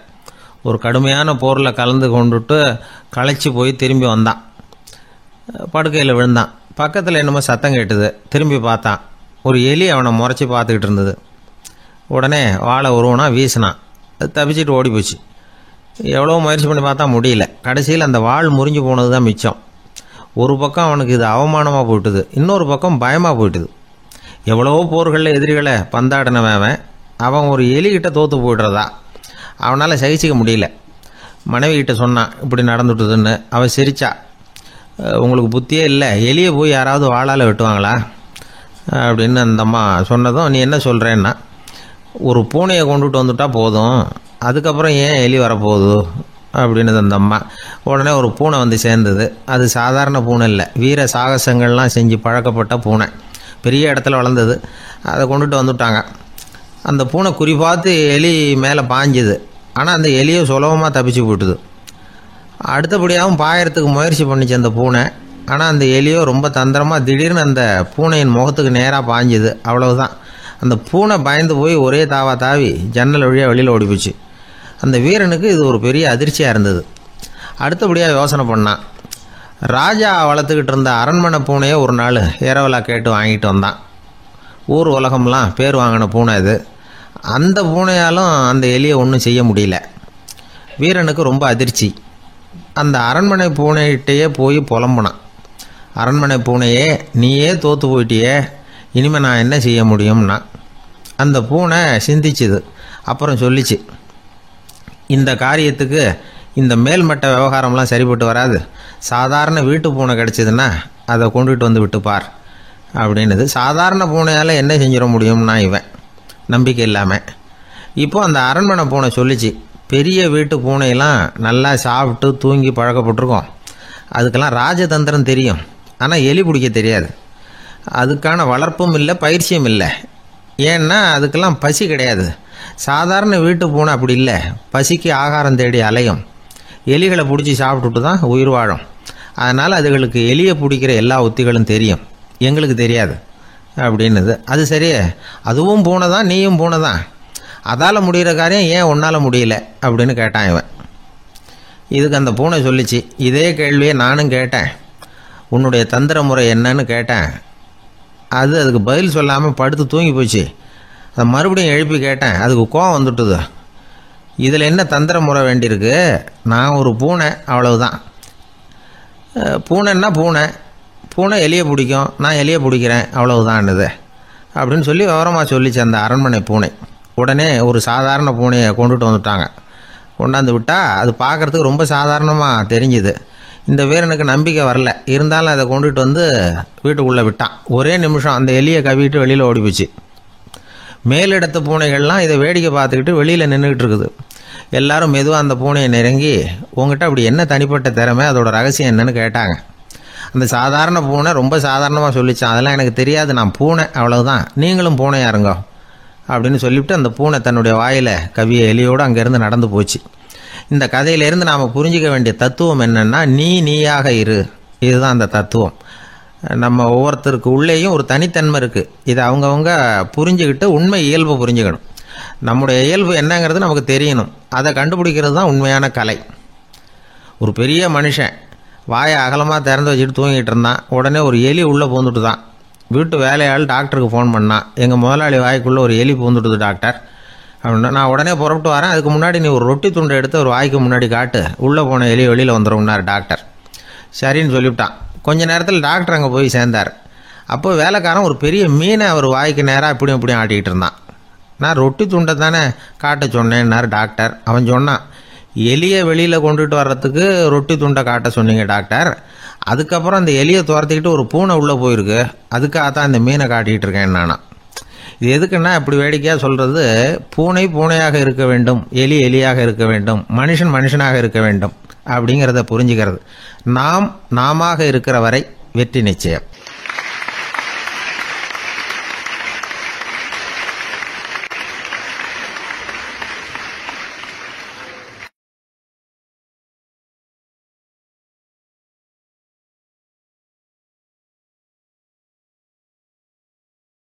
எனக்கு ஒரு நண்பர், அவர் ஒரு வழக்கறிஞர். ஒரு நாள் அவர்கிட்ட பேசிக்கிட்டு இருந்தேன். அப்போ கேட்டேன், ஏன் சார் நீங்கள்லாம் கோர்ட்டில் வாதாடுறப்போ கருப்பு நிற அங்கி அணியிறீங்களே, அதுக்கு என்ன காரணம்? சட்டத்துக்கும் கருப்பு கலருக்கும் என்ன சம்பந்தம் அப்படின்னு கேட்டேன். அது ஒரு சுவாரஸ்யமான கதைன்னார் அவர். சொல்லுங்களேன் அப்படின்னு அவர் சொன்னார். கிபி 1694 வருஷத்தில் இங்கிலாந்து அரசி 2வது மேரிங்கிறவர் இறந்து போனார். அந்த ராணியோட கணவர் 3ஆம் வில்லியம், அவரு ஒரு உத்தரவு போட்டாராம், அரசியோட மறைவுக்கு அனுதாபம் தெரிவிக்கிற வகையில் வழக்குரைஞர்கள் எல்லாரும் கருப்பு நிற அங்கி அணியணும் அப்படின்னு. அன்னைக்கு ஆரம்பித்த அந்த பழக்கம் அதுக்கப்புறம் மாறவே இல்லையாம், இன்னைக்கும் தொடருது. வழக்குரைஞர்கள்லாம் முதல்ல கருப்பு அங்கி மட்டும்தான் அணிஞ்சாங்களாம். அதில் ஒரு சின்ன சங்கடம், ஏற்கனவே உடம்பு கருப்பாக இருக்கிறவங்க அதுக்கு மேலே கருப்பு ட்ரெஸ் வேற போட்டுக்கிட்டா முகம் பளிச்சுன்னு தெரியாது இல்லையா? அதனால் முகம் பளிச்சுன்னு தெரியறதுக்காக அவங்கெல்லாம் வெள்ளை நிற பட்டியை அணிய ஆரம்பித்தாங்களாம். இப்படி தான் இங்கிலாந்தில் அந்த பழக்கம் ஆரம்பமாயிருக்குது. அந்த சமயத்தில் இந்தியாவை ஆண்டது பிரிட்டிஷ்காரங்க தானே, அதனால் இங்கேயும் அந்த பழக்கம் அப்படி நடைமுறைக்கு வந்துட்டுது. அதே மாதிரி சர்ச்சிலின் மூதாதையரான மார்ல்பரோ பிரபுவின் ஞாபகார்த்தமாக நீதிபதிகள் இந்த வெள்ளை குள்ளாய் அணிகிற முறை பழக்கத்துக்கு வந்துதான். இதுதான் என்னுடைய நண்பர் சொன்ன தகவல். இங்கிலாந்தில் நீதிமன்றம்ங்கிறது ரொம்ப மதிப்புள்ளது. அந்த அளவுக்கு சட்டத்துக்கு அங்கே மரியாதை. அங்கே நடந்த ஒரு சுவாரஸ்யமான நிகழ்ச்சியை ஒரு சகோதரி எழுதி அனுப்பியிருந்தாங்க. அவங்க அப்பா நீதித்துறையை சேர்ந்தவரா. அவர் சொன்னதான் இது. அவங்க எழுதி அனுப்பியிருந்த விஷயம் என்னன்னா, அங்கே ஒரு கேஸில் ஒரு முக்கியமான தீர்ப்பு வழங்க வேண்டி இருக்குது. ஜட்ஜு, பாரட்லா படித்த பெரிய பெரிய வக்கீல்கள், ஜூரி எல்லாருமா கூடி அந்த கேஸை பற்றி விவாதிக்கணும். சுமாராக 40 பேர். இதுக்காக கோர்ட்டு ஹாலில் விசேஷ சேம்பரில் நுழையிறதுக்கு முன்னாடி அவங்கெல்லாம் தங்களுடைய கோட்டு தொப்பி எல்லாத்தையும் கழட்டி அங்கே நின்றுக்கிட்டு இருந்த ஒரு அட்டெண்டர்கிட்ட கொடுத்துட்டு உள்ளே போனாங்க. அந்த ஆள் படிக்காதவர். அவர் ஒவ்வொருத்தர் கொடுக்குறதையும் வாங்கி அங்கே அப்படியே ஒரு இடத்துல அடுக்கி வைக்கிறார். அப்படியே வாங்கி உள்ளே வச்சுக்கிட்டு இருக்கிறார் ஒவ்வொரு இடத்துல. அது அவரோட வேலை. உள்ளே போன ஜட்ஜி, வக்கீல், ஜூரி எல்லாரும் ரொம்ப நேரமாக அந்த கேஸை பற்றி விவாதிக்கிறாங்க. ஒரு நாள் பூரா ஆயிட்டுது. அவ்வளவு தீவிரமாக அக்கு வேறு ஆணி வேறையை பிச்சு உதறி இருக்கிறாங்க. ஒரு வழியாக 13 மணி நேரம் கழித்து வெளியில் வந்திருக்கிறாங்க. ஒவ்வொருத்தராக வர வர அந்த அட்டெண்டரும் அவங்கவுங்க கோட்டு தொப்பியை அவங்கக்கிட்ட எடுத்து ரொம்ப மரியாதையாக திருப்பி கொடுத்துக்கிட்டு இருக்கிறார். கடைசியாக ஜட்ஜ்மெண்ட்லாம் எழுதி முடிச்சுட்டு ரொம்ப திருப்தியோடவும் களைப்போடவும் வெளியில் வந்துக்கிட்டு இருக்கிறாராம். இந்த ஆள் அவருடைய மேல் கோட்டையும் தொப்பியையும் எடுத்து அவர்கிட்ட ரொம்ப மரியாதையோடு நீட்டினாராம். ஜட்ஜுக்கு ரொம்ப ஆச்சரியம். இந்த ஆள் எப்படி இவ்வளவு பேரோட கோட்டு தொப்பி எல்லாத்தையும் ஞாபகம் பேசகாமல் திருப்பி கொடுக்குறார் அப்படிங்கிறது அவருக்கு ஆச்சரியம். அதனால் அவர் அந்த ஆளை பார்த்து கேட்டாராம், ஏப்பா இந்த கோட்டை கொடுக்குறியே, இது என்னோடது தானா, என்னோடது தான்னு உனக்கு எப்படி தெரியும் அப்படின்னாராம். இதுக்கு அந்த பியூனு ரொம்ப பதவிசா பதில் சொன்னாராம், ஐயா இந்த கோட்டு ஹேட்டை உங்ககிட்ட வாங்கி மாட்டினேன், இப்போ திரும்ப உங்ககிட்ட தரணும், தந்துட்டேன், இதுதான் என்னோட வேலை. மற்றபடி இது உங்களோடதா இல்லையா அப்படிங்கிறதெல்லாம் எனக்கு தெரியாதுங்க அப்படின்னாராம்.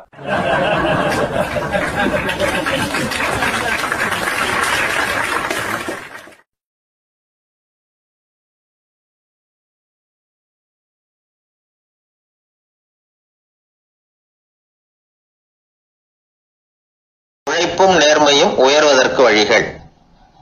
அதை விட்டுட்டு உட்கார்ந்த இடத்துல இருந்துகிட்டே உயர போகணும் அப்படின்னு ஆசை கற்பனை பண்றாங்க.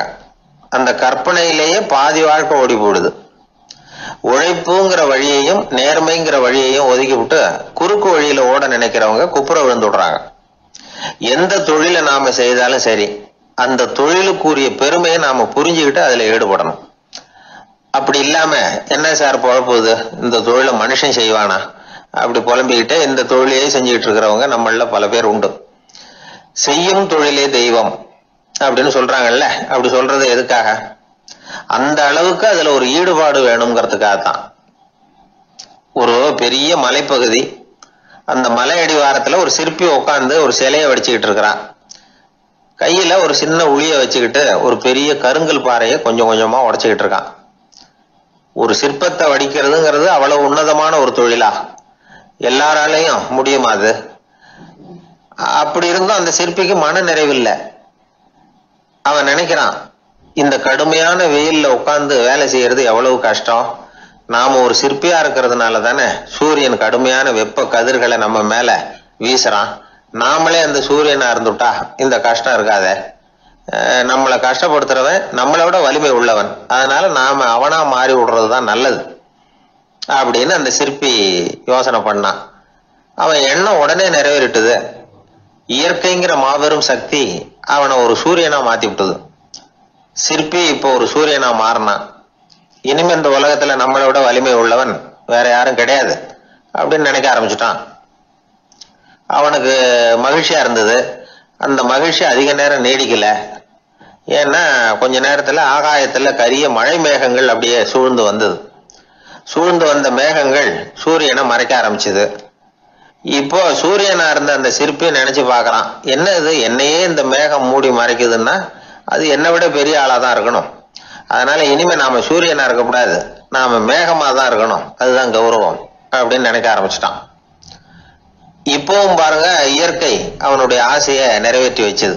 சூரியனா இருந்த சிற்பி மேகமா மாறினான். வான வீதியில அப்படியே உல்லாசமா வர ஆரம்பிச்சான். அந்த உல்லாசமும் அதிக நேரம் நீடிக்கல. எதிரில் பார்த்தா பிரம்மாண்டமான மலைகள் வழியை அடைச்சிட்டு நிக்குது. வேகமா வந்த மேகம் மலையில மோதிக்கிட்டுது. அந்த மலையை தாண்டி அப்பால செல்ல முடியல. இப்போ அந்த மேகம் நினைக்குது, நாம எந்த தடையும் இல்லாம அந்த இடத்துல மிதந்து வர்றோம், நம்மையே போக விடாம தடுக்குதுன்னா அந்த மலைக்கு எப்பேற்பட்ட வலிமை இருக்கணும். இனிமேல நாம மேகமா இருந்து பிரயோஜனம் இல்லை, இருந்தா மலையா இருக்கணும், அதுதான் பெருமை அப்படின்னு நினைக்க ஆரம்பிச்சான். இப்பவும் பாருங்க, இயற்கை அவனுடைய ஆசையை நிறைவேற்றி வச்சது. மேகமா இருந்த சிற்பி மலையா மாறினான். பெரிய மலை பூமிக்கும் வானத்துக்குமா நின்றுகிட்டு இருக்கு. இனிமே நமக்கு எந்த கவலையும் இல்லை அப்படின்னு நினைச்சது அந்த மலை. இப்படி நினைச்சுக்கிட்டு இருந்த வேளையில அந்த மலையோட காலடியில அடிவாரத்துல ஏதோ சத்தம் கேட்டுது. என்ன சத்தம் இது அப்படின்னு சொல்லி அந்த மலை மெதுவா குனிஞ்சு பார்த்துதான். பார்த்தா அங்க ஒரு மனுஷன் தன்னுடைய கையில உளிய வச்சுக்கிட்டு மலையை கொத்திக்கிட்டு இருக்கிறான். ஏதோ ஒரு சிற்பத்தை வடிக்கிறதுக்காக அவன் முயற்சி பண்ணிட்டு இருக்கிறான். இப்போ அந்த மலை நினைச்சுதான், மலையையே ஒருத்தன் உடைக்கிறான்னா அவன் எப்பேற்பட்ட வலிமை உள்ளவனா இருக்கணும். இனிமேலும் மலையா இருந்து பிரயோஜனம் இல்ல, மனுஷனா மாறணும், அதுதான் சரி அப்படின்னு நினைச்சுதான். அந்த வினாடியே அந்த மலை ஒரு மனுஷனா மாறிச்சு. அவன் கையில ஒரு உளி, பழையபடியே ஒரு கருங்கல் பாறையை கொத்த ஆரம்பிச்சான். அந்த ஆள் பழைய நிலைமைக்கு வந்துட்டான். இந்த கதையிலிருந்து நாம தெரிஞ்சுக்க வேண்டியது என்னன்னா, தன்னுடைய உண்மையான பலம் என்னங்கிறது தெரியாமலே தாவி தாவி தடுமாறிக்கிட்டு இருக்கிறான் மனுஷன் அப்படிங்கிறது தான். இனிமேலாவது அதை புரிஞ்சுக்கணும், புரிஞ்சுக்கிட்டு புறப்படணும் வாழ்க்கையில வெற்றி பெறறதுக்கு. ஒரு குடும்ப தலைவருக்கு விபரீதமா ஒரு ஆசை வந்துதான். அதாவது ஒரு நாள் பூராவும் புடவை கட்டிக்கிட்டு மனைவி செய்கிற வீட்டு வேலைகள், சமையல் வேலைகள் எல்லாத்தையும் தானே செய்யணும், மனைவிக்கு ஆண் வேஷம் போட்டு ஆபீஸுக்கு அனுப்பி வச்சுடணும் அப்படின்னு ஆசைப்பட்டான். இதுதான் அந்த ஆசை. அதே மாதிரி செஞ்சான். பெண் வேஷத்துல சமையல் பண்ணிட்டு இருந்தான். இருட்டி விட்டுது. இந்த சமயத்துல வாசல் கதவு தட்டப்படுற சத்தம் கேட்டுது. ஓடி போய் திறந்தான். பக்கத்து வீட்டு அம்மா கிடுகிடுன்னு உள்ள வந்துட்டாங்க, காப்பி பொடியோ ஏதோ வாங்கறதுக்கு. இவன் பயந்து போய், கமலாம்மா, நான் சுசீலா இல்ல, சுசீலாவோட புருஷன், பெண் வேஷத்துல இருக்கிறேன், சும்மா ஒரு சேஞ்சுக்காக அப்படின்னா. உடனே அந்த அம்மா கிட்ட பயப்படாத, நானும் கமலா இல்ல, கமலாவோட புருஷன், இதுவும் சும்மா ஒரு சேஞ்சுக்காகத்தான் அப்படின்னு. இப்படி வாழ்க்கைய விபரீதமா நினைச்சுக்கிட்டு வேற வேற கற்பனைகள்ல வீணாக்கிக்கிட்டு இருக்கிறவங்க தான் ரொம்ப அதிகம். நாம அதுவா மாறணும்னு நினைக்கிறது தப்பு, நாம இருக்கணும் அப்படின்னு நினைக்கிறது தான் உண்மை, அதுதான் சரி. அந்த சிற்பி என்னென்னோ கற்பனை பண்ணி கடைசியில மறுபடியும் சிற்பியாகவே சேர்ந்தான் பாருங்க. அதனால நம்முடைய உண்மையான பலம் என்ன அப்படிங்கறத தெரிஞ்சுக்கிட்டு நடந்துகிட்டோம்னா வாழ்க்கையில எப்பொழுதும் வெற்றி நிச்சயம்.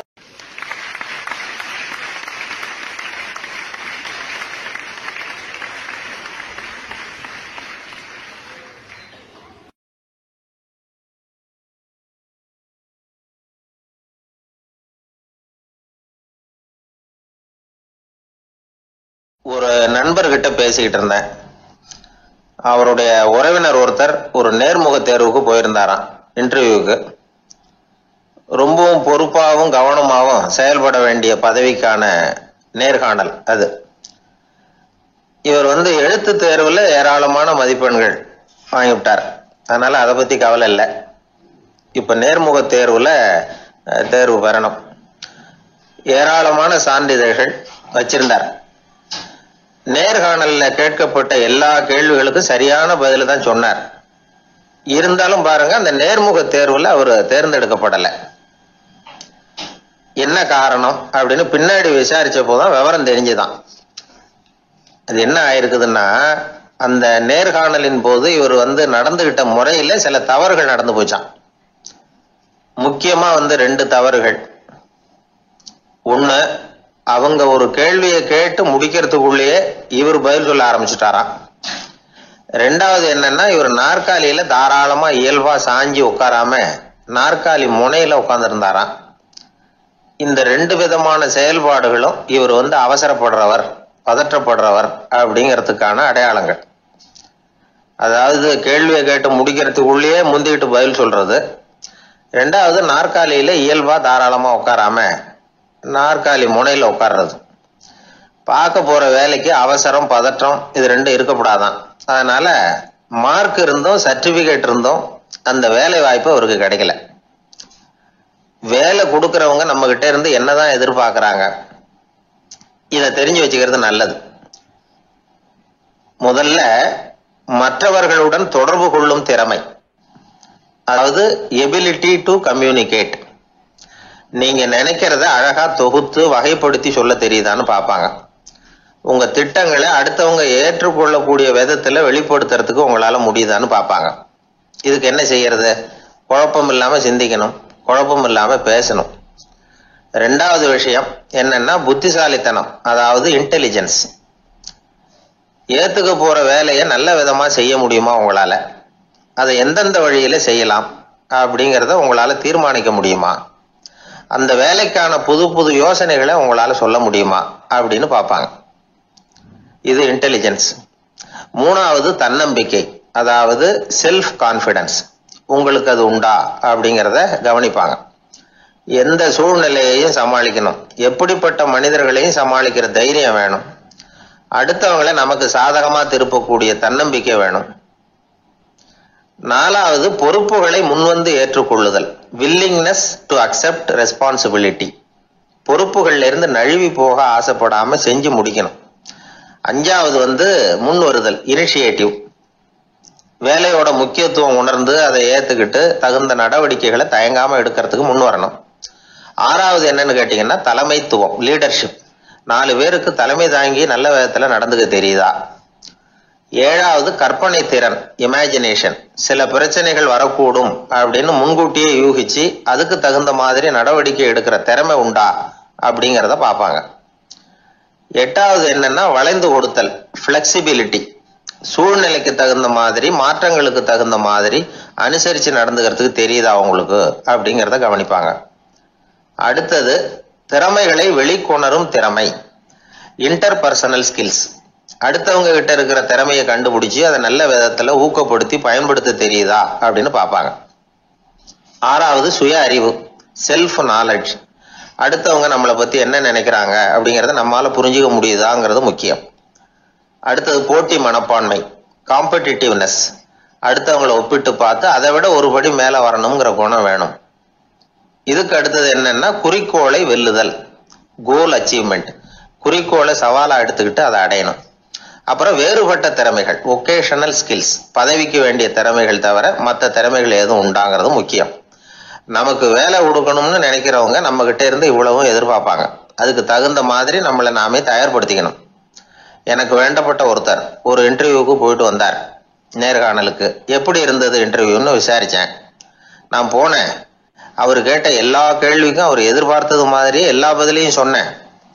கடைசியா நான் எதிர்பார்க்காத ஒரு தகவலை அவர் சொன்னார் அப்படின்னார். என்னன்னு கேட்டேன். அவரும் என்ன மாதிரியே இன்டர்வியூக்கு வந்தவர் தானா, சும்மா என்ன கேள்வி கேட்டுக்கிட்டு உட்காந்துருந்தாராம் அப்படின்னார். அதனால ஒரு நேர்காணலுக்கு போறதுக்கு முன்னாடி என்ன எதிர்பார்க்கறாங்க அப்படிங்கறத தெரிஞ்சுக்கிட்டு போனா வெற்றி நிச்சயம்.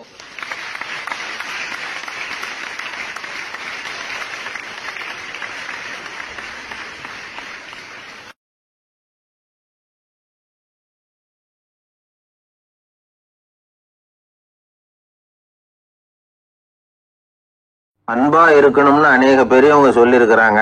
நாமளும் அதை கேட்டுட்டு அன்பு காட்டுறதுக்கு தயாரா தான் இருக்கிறோம். அதை வாங்கறதுக்கு தான் ஆளை காணும். இருந்தாலும் அன்புல எத்தனையோ வகை உண்டு. அதை சரியா புரிஞ்சுக்கிட்டு அதுக்கப்புறம் அன்பு காட்ட ஆரம்பிக்கணும். வகையை புரிஞ்சுக்காம அன்பு காட்டினா வம்புல மாட்டிக்க வேண்டியதுதான். அன்புன்னா சாதாரணமா நினைச்சு விடாதீங்க. அதுல எவ்வளவு விதம் தெரியுமா? இரக்கம், கருணை, காருண்யம், பந்துத்துவம், பட்சம், பாசம், நேசம், விசுவாசம், அபிமானம், காதல், பக்தி, இப்படி பல விதமா அதை பத்தி சொல்லி வச்சிருக்கிறாங்க பெரியவங்க. இந்த வார்த்தைகள்லாம் நாம கேள்விப்பட்டதுதான். இருந்தாலும் அதுகளுக்குள்ள என்ன வித்தியாசம்னு கேட்டா சரியா சொல்ல தெரியாது. அதனால இந்த வார்த்தைகளுக்கெல்லாம் பெரியவங்க என்ன விளக்கம் சொல்றாங்கன்னு இப்ப பார்க்கலாம். எளியவர்கள் மேல செலுத்துற அன்பு இருக்கு பாருங்க, அதுக்கு இரக்கம்னு பேரு. அறிவு பலம், சரீர பலம், இது ரெண்டும் இல்லாதவங்க மேல, அதாவது வலிமையற்றவர்கள் மேல செலுத்துற அன்பு இருக்கு பாருங்க, அதுதான் கருணை. எறும்புல இருந்து யானை வரைக்கும் சகல ஜீவராசிகள் மேலேயும் காட்டுற அன்புக்கு காருண்யம்னு பேரு, ஜீவகாருண்யம். சிவி சக்கரவர்த்தி காட்டின அன்பு இந்த ரகம். உறவினர்கள், சொந்தக்காரங்க, அவங்க வசதியா இருந்தாலும் வறுமையில இருந்தாலும் வித்தியாசம் இல்லாம காட்டுற அன்பு இருக்கு பாருங்க, அதுக்கு பேரு பந்துத்துவம். ஒரு எஜமானன் வேலையாள்கிட்ட காட்டுற அன்பு இருக்கு பாருங்க, அதுக்கு பேரு தான் பட்சம். அவனும் தன்னை மாதிரி மனுஷன்தாங்கிற நினைப்பு வேணும். ஒரு தாய் தன்னுடைய குழந்தை மேல, ஒரு குழந்தை தன்னுடைய தாய் மேல செலுத்துற அன்புக்கு பாசம்னு பேரு. ஈருடல் ஓர் உயிர்னு நினைக்கிறது இது. ராமரும் கௌசலையும் இதுக்கு உதாரணம். தம்மை ஒத்த நண்பர்கள் கிட்ட செலுத்துற அன்புக்கு நேசம்னு பேரு. வயசு, செல்வம், அந்தஸ்து இந்த வித்தியாசமெல்லாம் பார்க்காம அவங்க சுக துக்கத்துல சமபங்கு எடுத்துக்கிறது இது. கிருஷ்ணன் குசேலர்கிட்ட காட்டினது இந்த ரகம். வேலை செய்யறவன் முதலாளி கிட்ட காட்டுற அன்புக்கு விசுவாசம்னு பேரு. தேசத்து மேலையும் தாய்மொழி பேர்லையும் செலுத்துற அன்புக்கு அபிமானம்னு பேரு. தேசாபிமானம்னு சொல்றமே இதுதான். ஒரு கணவன் மனைவி பேர்ல காட்டுற அன்புக்கு காதல்னு பேரு. கடவுள் பேர்ல செலுத்துற அன்புக்கு பக்தின்னு பேரு. இப்படி அன்புல பல ரகம் இருக்கிறப்போ அதுல உள்ள வித்தியாசம் தெரியாம இடம் மாத்தி அன்பு காட்டினா இடைஞ்சல் தான். சரி, இந்த அன்பை பத்தி விஞ்ஞானம் என்ன சொல்லுது தெரியுமா? இதயத்தை பாதுகாக்கிறதுக்கு முக்கியமா தேவைப்படுற ஒண்ணு இந்த அன்புதான்னு சொல்லுது. நெதர்லாந்து விஞ்ஞானிகள் இதை ஆராய்ச்சி பண்ணியே கண்டுபிடிச்சிருக்கிறாங்க. கொஞ்சம் முயல் குட்டிகளை 2 பிரிவா பிரிச்சாங்க. 2 குரூப்புக்கும் கொழுப்பு அதிகமா உள்ள ஆகாரத்தையே கொடுத்துட்டு வந்தாங்க. ஆனா ஒரு குரூப்புக்கு வெறுமன ஆகாரத்தை கொடுத்ததோட சரி, இன்னொரு குரூப் முயல்களுக்கு ஆகாரம் கொடுத்ததோட நிறுத்திக்கல. அதுக்கு முன்னாடி கூண்டுகளை திறந்து விட்டு முயல்களை கொஞ்ச நேரம் எடுத்து கொஞ்சி விட்டு அதுக்கப்புறமா ஆகாரம் கொடுத்தாராம் ஆராய்ச்சியாளர். இந்த குரூப்புக்கு இதய பாதிப்பு 60% குறைச்சலா இருந்துதான். சில நோயாளிகளுக்கு ஹார்ட் அட்டாக் வந்தாலும் அதை தாங்கிக்கிட்டு குணமாகிற சக்தி அதிகமா இருக்குது. இது எப்படின்னு ஆராய்ச்சி பண்ணி பார்த்துருக்குறாங்க. அவங்க எல்லாம் மனைவி தன் பேர்ல ரொம்ப அன்பா இருக்கிறதாக நினைக்கிறவங்களா இருக்கிறாங்களாம். இதய நோயாளிகள் பல பேரை சந்திச்சு இதய நோய் ஏற்பட என்ன காரணம்னு கேட்டிருக்கிறாங்க. அவங்க சொன்ன காரணம்லாம் சாப்பாடு சம்பந்தமா இல்லையா, மனைவி அன்பா இல்ல, இப்படிப்பட்ட காரணத்தை தான் சொல்றாங்களாம். அதனால இதயத்தை பாதுகாக்கணும்னு நினைக்கிறவங்க அடுத்தவங்க அன்பா இருக்கிறது மாதிரி பாத்துக்குங்க, அதுதான் முக்கியம். ஒருத்தர் முகம் பூரா பிளாஸ்டரி போட்டுக்கிட்டு வந்தார். ரொம்ப கோபமா, என்னங்க ஆச்சுன்னு விசாரிச்சேன். எல்லாம் உங்களால தான் சார்னார். விவரமா சொல்லுங்களேன். என்ன? உங்க தகவலை கேட்டுட்டு ஒரு பூனைக்குட்டியை கையில எடுத்தேன், அன்பா அதை தடவி கொடுக்கறதுக்காக. ஆனா அது முந்திக்கிட்டது, அது என் முகத்தை தடவி கொடுத்துட்டுது. முகம் பூரா நகை கீறல், அதுதான் இப்படி அப்படின்னார். அன்புல அறிவு சேராததுனால வந்த கோளாறு இது.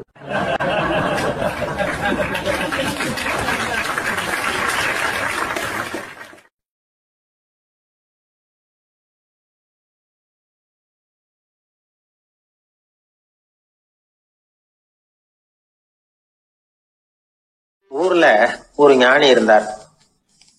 ஒரு நாள் அவரை தேடிட்டு ஒருத்தர் வந்தார். வந்தவர் ஞானியை பார்த்து ஒரு கேள்வி கேட்டார். ஐயா, உங்களுடைய சாதனை என்ன? இதுதான் அவர் கேட்ட கேள்வி. இதை கேட்டதும் அந்த ஞானி நிமிர்ந்து இவரை பார்த்தார். அப்புறம் சொன்னார், அது ஒன்றும் பெரிய விஷயம் இல்லை, அது ரொம்ப எளிமையான ஒண்ணு. எப்ப எனக்கு பசிக்குதோ அப்ப நான் சாப்பிட்டுருவேன், எப்ப எனக்கு தூக்கம் வருதோ அப்ப நான் தூங்கிடுவேன், அவ்வளவுதான் அப்படின்னார். கேள்வி கேட்டவர் ஒரு மாதிரி ஆயிட்டார். ஐயா, இதே தானே நாங்களும் செய்யறோம், இதுல என்ன அதிசயம் இருக்கு அப்படின்னார்.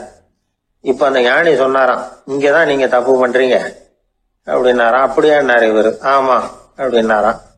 நீங்க செய்யற தவறு எனக்கு புரியுது. ஏன்னா நான் உங்களை மாதிரி நான் வாழ்ந்து பார்த்திருக்கிறேன். அதனால என்னுடைய அனுபவத்துல உங்களுக்கும் எனக்கும் உள்ள வித்தியாசத்தை உணர முடியுதுன்னாரா. என்ன சொல்றீங்க, எனக்கு ஒன்னும் புரியலையேன்னாரா இவரு. இத பாருங்க, சாப்பிடுறதுங்கிறது நாம 2 பேருக்கும் பொதுவான ஒரு காரியம்தான். ஆனா நீங்க சாப்பிடுறதுக்கும் நான் சாப்பிடுறதுக்கும் வித்தியாசம் இருக்கு அப்படின்னாராம். என்ன வித்தியாசம்னு கேட்டிருக்கார். நீங்க பசி இல்லாத பொழுது சாப்பிடுறீங்க, இப்போ சாப்பிடுற நேரம் வந்துட்டுது அப்படிங்கிறதுக்காக சாப்பிடுறீங்க. சாப்பாடு ருசியா இருக்கு அப்படிங்கிறதுக்காக சாப்பிடுறீங்க. எது தேவைங்கிறது தெரியாம சாப்பிடுறீங்க. அது மாதிரி தூக்கமும் உங்களுக்கு ஒரு பழக்கமா போட்டுது. இப்போ இது தேவையா இல்லையா அப்படிங்கறத பத்தி நீங்க யோசிச்சு பாக்குறது இல்ல. சாப்பிடும் பொழுது 1000 வேலைகளை மனசுல நினைச்சுக்கிட்டு இருப்பீங்க. அதனால அது சாப்பிடுதலா இருக்காது. அதே மாதிரி நீங்க தூங்கும் பொழுதும் அது தூங்குதலா இருக்காது. ஏகப்பட்ட கனவுகள் வரும். உங்க மனசு மேலும் மேலும் கனவுகளை உருவாக்கி கொண்டே இருக்கும். அதனால எனக்குள்ள நடக்கிறது வேற மாதிரி, நீங்க நினைக்கிறது மாதிரி இல்ல. எனக்குள்ள நடக்கிறது எப்படின்னா, நீங்க செய்யறது மாதிரி இல்ல. தூக்க உணர்வு வந்த உடனே தூங்குதல் மட்டுமே நடைபெறும். அதுதான் என்கிட்ட நடக்கிறது அப்படின்னு அந்த ஞானி. இப்ப வித்தியாசம் புரியுதா? அந்த ஞானி சாப்பிடுறத அனுபவிக்கிறார், அது எக்ஸ்பீரியன்ஸ். நாம் அப்படி இல்லை, மனம் போன போக்கில் சாப்பிடுறோம். இது இன்டெலிஜிங். இது ரெண்டுலேயும் செயல்ல வேறுபாடு இல்லை, விழிப்புணர்வுல தான் வேறுபாடு இருக்கு. அவர் சாப்பிடும் பொழுது ஒரு சாட்சி மனோபாவத்தோட சாப்பிடுறார். எவ்வளவு தேவையோ அவ்வளவுதான் சாப்பிடுறார். ஏன்னா அவருடைய விழிப்புணர்வு முழுமையா செயல்படுது. அதனால அவர் சாப்பிடும் பொழுது நம்மை விட மகிழ்ச்சியா இருக்கிறார். நாம அப்படி இல்லை, வயிற்றை நிரப்புறதுக்காக சாப்பிடுறோம். இன்னும் சொல்ல போனா சாப்பிடும் பொழுது நாம அங்கேயும் இருக்கிறது இல்லை, எங்கேயோ போயிடுறோம். உடம்பு மட்டும்தான் அங்க இருக்கும். ஆனா ஞானி அப்படி இல்லை, அவர் சாப்பிடும் பொழுது சாப்பிடுதல் மட்டுமே இருக்கும். எந்த ஒரு செயலையும் விழிப்புணர்வோட செய்யலாம், மனம் போன போக்கிலையும் செய்யலாம். விழிப்புடன் செய்யறப்போ செய்யும் செயல் நம்ம அனுபவமாகிறது, அவ்வளவுதான். இதெல்லாம் பெரிய தத்துவம் மாதிரி தெரியும். இருந்தாலும் நாம புரிஞ்சுக்க வேண்டியது என்னன்னா, எந்த காரியத்தை செஞ்சாலும் அதுல முழு ஈடுபாடு வேணுங்கிறது முக்கியம். அந்த அளவுக்கு முதல்ல நம்மளை மாத்திக்கிட்டா போதும். ஆனா நம்ம ஆளுங்க அந்த அளவுக்கு இருக்கிறது இல்ல, எல்லாமே அரைகுறை தான். கேட்டா ஞாபகம் மருதி. ஒருத்தன் என்ன பண்ணானா, விமான டிக்கெட் வாங்கிக்கிட்டு ரயில்வே ஸ்டேஷனுக்கு வந்துட்டான். அப்புறம் தான் புரிஞ்சுது தவறுதலா இங்க வந்துட்டோங்கிறது. உடனே அவசரமா விமான நிலையத்தை நோக்கி ஓடி இருக்கிறான். அங்க போய் கவுண்டர்ல கேட்டிருக்கான், மேடம் நான் தவறுதலா ரயில்வே ஸ்டேஷனுக்கு போயிட்டேன், இப்ப விமானத்தையும் தவற விட்டுட்டேன், அடுத்த பிளைட்ல எனக்கு இதை மாத்தி தர முடியுமான்னு கேட்டிருக்கான். முடியாதுன்னாங்களாம் அந்த அம்மா. ஏன்னு கேட்டானா, ஏன்னா இப்ப நீங்க வந்திருக்கிறது பஸ் ஸ்டாண்டு அப்படின்னாங்களாம்.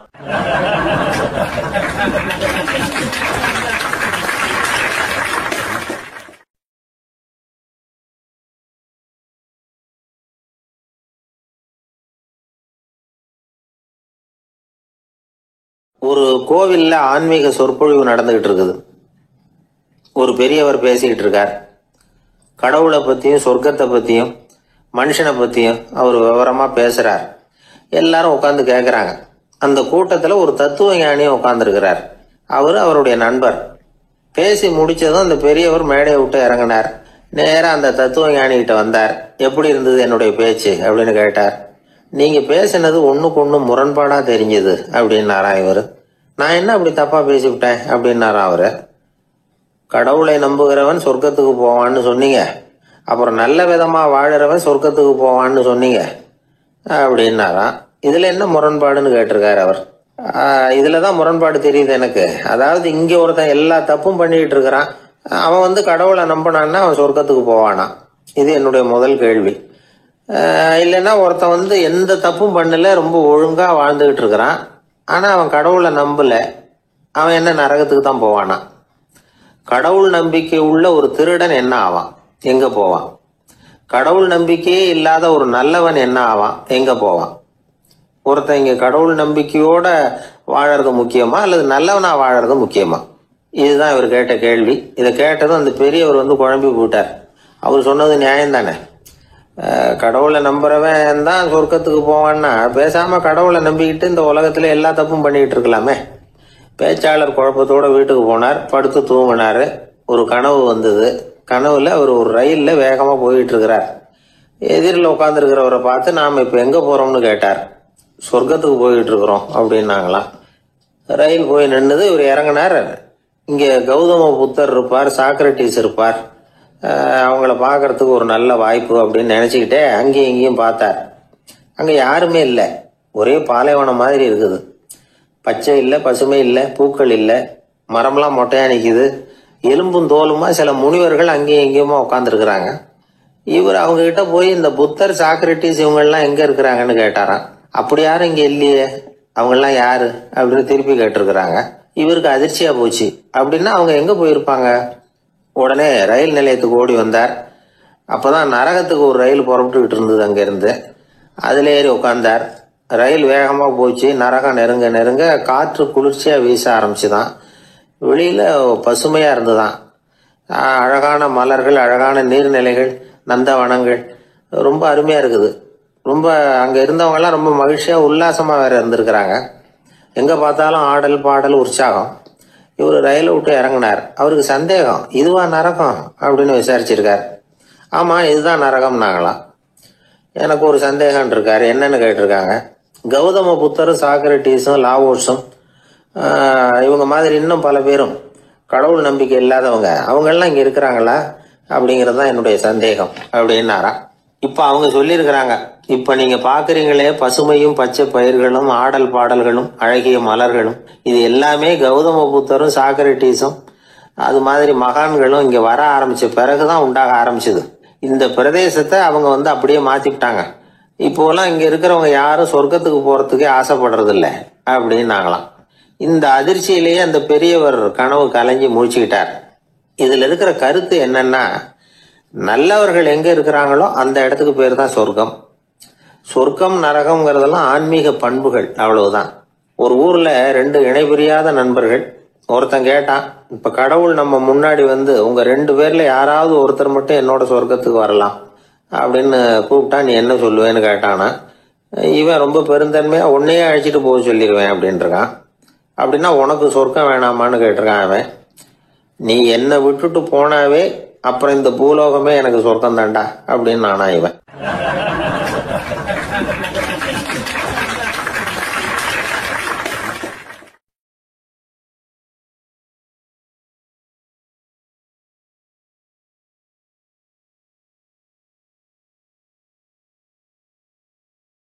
சீடன் வெளியூர் புறப்படுறதுக்கு தயாரா இருந்தான். ரொம்ப தூரம் போக போறான். திரும்பி வர நாளாகும். புறப்படுறதுக்கான ஆயத்த வேலைகள்ல ஈடுபட்டிருந்தான். அந்த சமயம் பார்த்து இன்னொரு சீடன் அவங்கிட்ட வந்தான். நம்ம குரு உன்னை அழைச்சிட்டு வர சொன்னார் வா அப்படின்னு கூப்பிட்டான். இவன் உடனே புறப்பட்டு போனான். குருநாதரை பார்த்தான். அவர் காலில் விழுந்து வணங்கினான். வணங்கிவிட்டு எழுந்திரிச்சான். அவ்வளவுதான். குரு ஏதாவது உபதேசம் பண்ணுவாருன்னு எதிர்பார்த்தான். ஆனா நடந்தது என்ன தெரியுமா? குரு அவனுக்கு ஓங்கி ஒரு அடி கொடுத்தார்.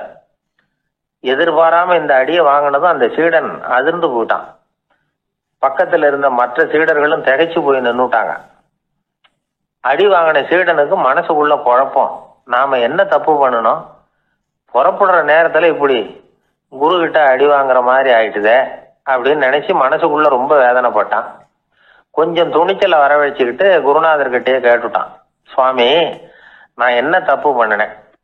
என்னை இப்படி அடிச்சுட்டீங்களே, ஒரு வார்த்தை கூட உங்களை எதிர்த்து நான் பேசினது இல்லையே, இவ்வளவு காலமா உங்க விருப்பத்துக்கு விரோதமா ஒரு காரியம் கூட நான் செஞ்சது இல்லையே, வந்ததும் வராததுமா ஒண்ணுமே சொல்லாம என்ன அடிச்சுட்டீங்களே, குருவே நான் செஞ்ச குற்றம் தான் என்ன அப்படின்னு கண்ணீரோட பரிதாபமா கேட்டானா அந்த சீடன். ஆனா அந்த குரு முகத்துல கொஞ்சம் கூட கோபம் இல்லை.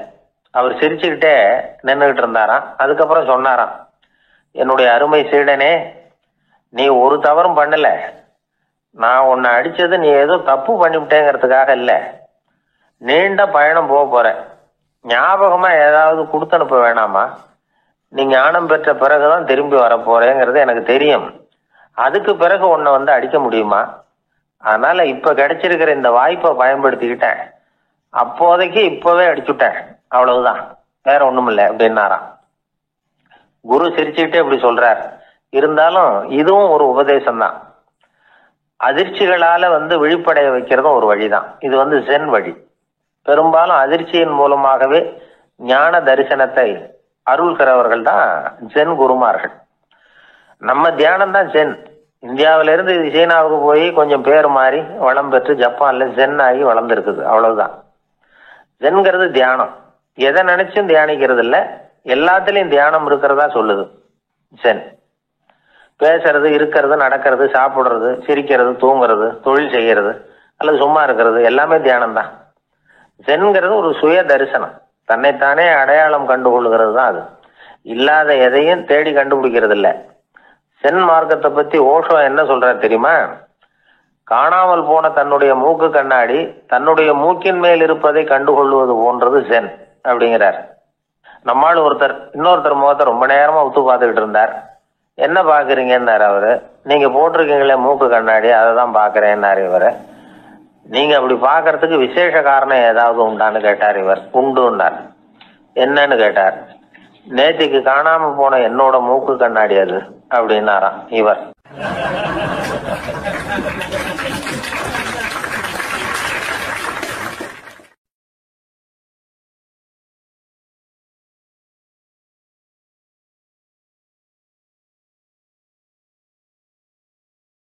வாயில கொழுப்பு இருந்தாலும் பரவாயில்ல சார், எப்படியாவது ஒரு வழியா சமாளிச்சுக்கலாம். ஆனா வயத்துல மட்டும் கொழுப்பு இருக்கக்கூடாது சார். அப்படி இருந்தா அதை அலட்சியமாவும் விட்டுறக்கூடாது சார் அப்படின்னு ஒருத்தர் சொல்லிட்டு வந்தார். அதுக்கப்புறம் தான் அவர்கிட்ட பேசி பல விவரங்களை தெரிஞ்சுக்க முடிஞ்சது. சில பேர் சொல்லுவாங்க, எனக்கு தொந்தி கிடையாது சார், வேணும்னா என் வயத்தை அழுத்தி பாருங்க, கல்லு மாதிரி இருக்கும்பாங்க. வயிறு கல்லு மாதிரி இருந்தா உள்ள கொழுப்பு இல்லைன்னு நினைச்சிடக்கூடாது. வயிற்று தசைக்கு அடியில உள்ள கொழுப்பு சில வாத்தியங்கள்ல இருக்குமே நரம்பு, அது மாதிரி டைட்டா இழுத்துக்கிட்டு இருக்குன்னு அர்த்தம். அதனால தொட்டு பார்த்தா கல்லு மாதிரி தான் இருக்கும், இருந்தாலும் தொந்தி தான். வயத்துல கொழுப்பு அதிகமா இருக்கிறது சங்கடம் தான். அதனால கொலஸ்ட்ரால் அளவு அதிகமாகும். இதய நோய்கள், நீரிழிவு, ஹைப்பர் டென்ஷன், ஸ்ட்ரோக்கு, இது மாதிரி ரிஸ்க் எல்லாம் அதிகமாகும். ஒருத்தர் ஒல்லியா இருக்கலாம், உடம்பு எடை அதிகப்படியா இல்லாம இருக்கலாம். அப்படி இருந்தா கூட அவர் உடம்புல மற்ற பகுதியை விட வயத்துல கொழுப்பு அதிகமா இருக்கும். நாம தான் ஒல்லியா இருக்கிறோமே, நமக்கு ஒண்ணும் இல்லை அப்படின்னு நினைச்சிடக்கூடாது. சரி, நம்ம வயிறு இருக்க வேண்டிய அளவை விட அதிகமா இருக்குதா இல்லையா, அதை எப்படி கண்டுபிடிக்கிறது? அதுக்கு சில வழி இருக்குது. முதல்ல நீங்க நேரா ஸ்ட்ரைட்டா நிமிர்ந்து நில்லுங்க. உங்க பார்வையை மட்டும் கீழே தாழ்த்தி காலு விரலை கவனிங்க. விரல் உங்களுக்கு தெரியுதா அப்படின்னா உங்க வயறு நார்மலா இருக்குன்னு அர்த்தம். கால் விரல் உங்க கண்ணுக்கு தெரியலையா அப்படின்னா உங்களுக்கு வயிறு பெருசுதான். இன்னொரு வழி இருக்கு. அது என்ன தெரியுமா? ஒரு தரையில நீட்டா படுத்துடணும். 1 மீட்டர் நீளம் உள்ள அளவுகோல் ஒன்று எடுத்துதுங்க. கழுத்து எலும்புல ஒரு பக்கத்தையும் இடுப்புல ஒரு பக்கத்தையும் வைங்க. பக்கவாட்டில் வைங்க, அதாவது படுக்கவாட்டில். அது நடுப்பகுதி வயத்துல முட்டி தராசு மாதிரி ஆடுதா அப்படின்னா உங்க வயிறு உங்களுக்கு ப்ராப்ளம் தான். அதனால அதை கண்டுபிடிக்கிறதுக்கு அப்படி ஒரு அளவுகோல் வச்சிருக்கிறாங்க. மருத்துவ அறிவியல் ரீதியா உங்களுக்கு தொந்தி இருக்குதா இல்லையான்னு கண்டுபிடிக்கிறதுக்கு ஒரு வழி இருக்கு. உங்க இடுப்புல வெயிஸ்ட் அப்படின்னு சொல்றோம்ல, இடுப்புல ஒரு அளவு எடுக்கணும், சுற்றளவு. இடுப்புக்கு கீழே ஹிப்னு சொல்றோம்ல, அங்க ஒரு அளவு எடுக்கணும், அதிகபட்ச சுற்றளவு எடுக்கணும். அந்த அளவை இந்த அளவால வகுக்கணும். அதாவது உங்க வெயிஸ்ட் மெஷர்மெண்ட் இருக்குல்ல, அதை ஹிப் மெஷர்மெண்டால வகுக்கணும்.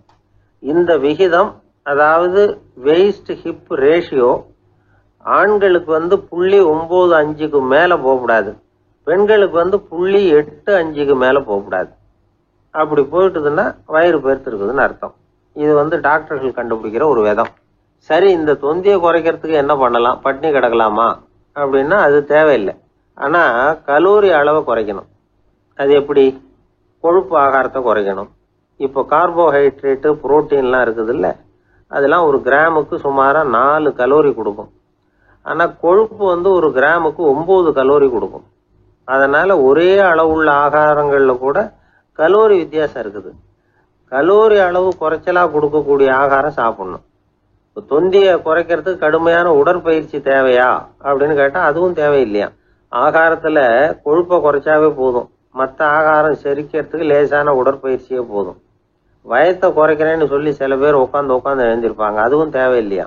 அப்படிலாம் பண்ணி உங்களை கஷ்டப்படுத்திக்க வேண்டியதில்லை. வயத்தை குறைக்கிறதுக்கு அதெல்லாம் உதவுறது இல்லை அப்படின்னு அது சம்பந்தமான நிபுணர்கள் சொல்றாங்க.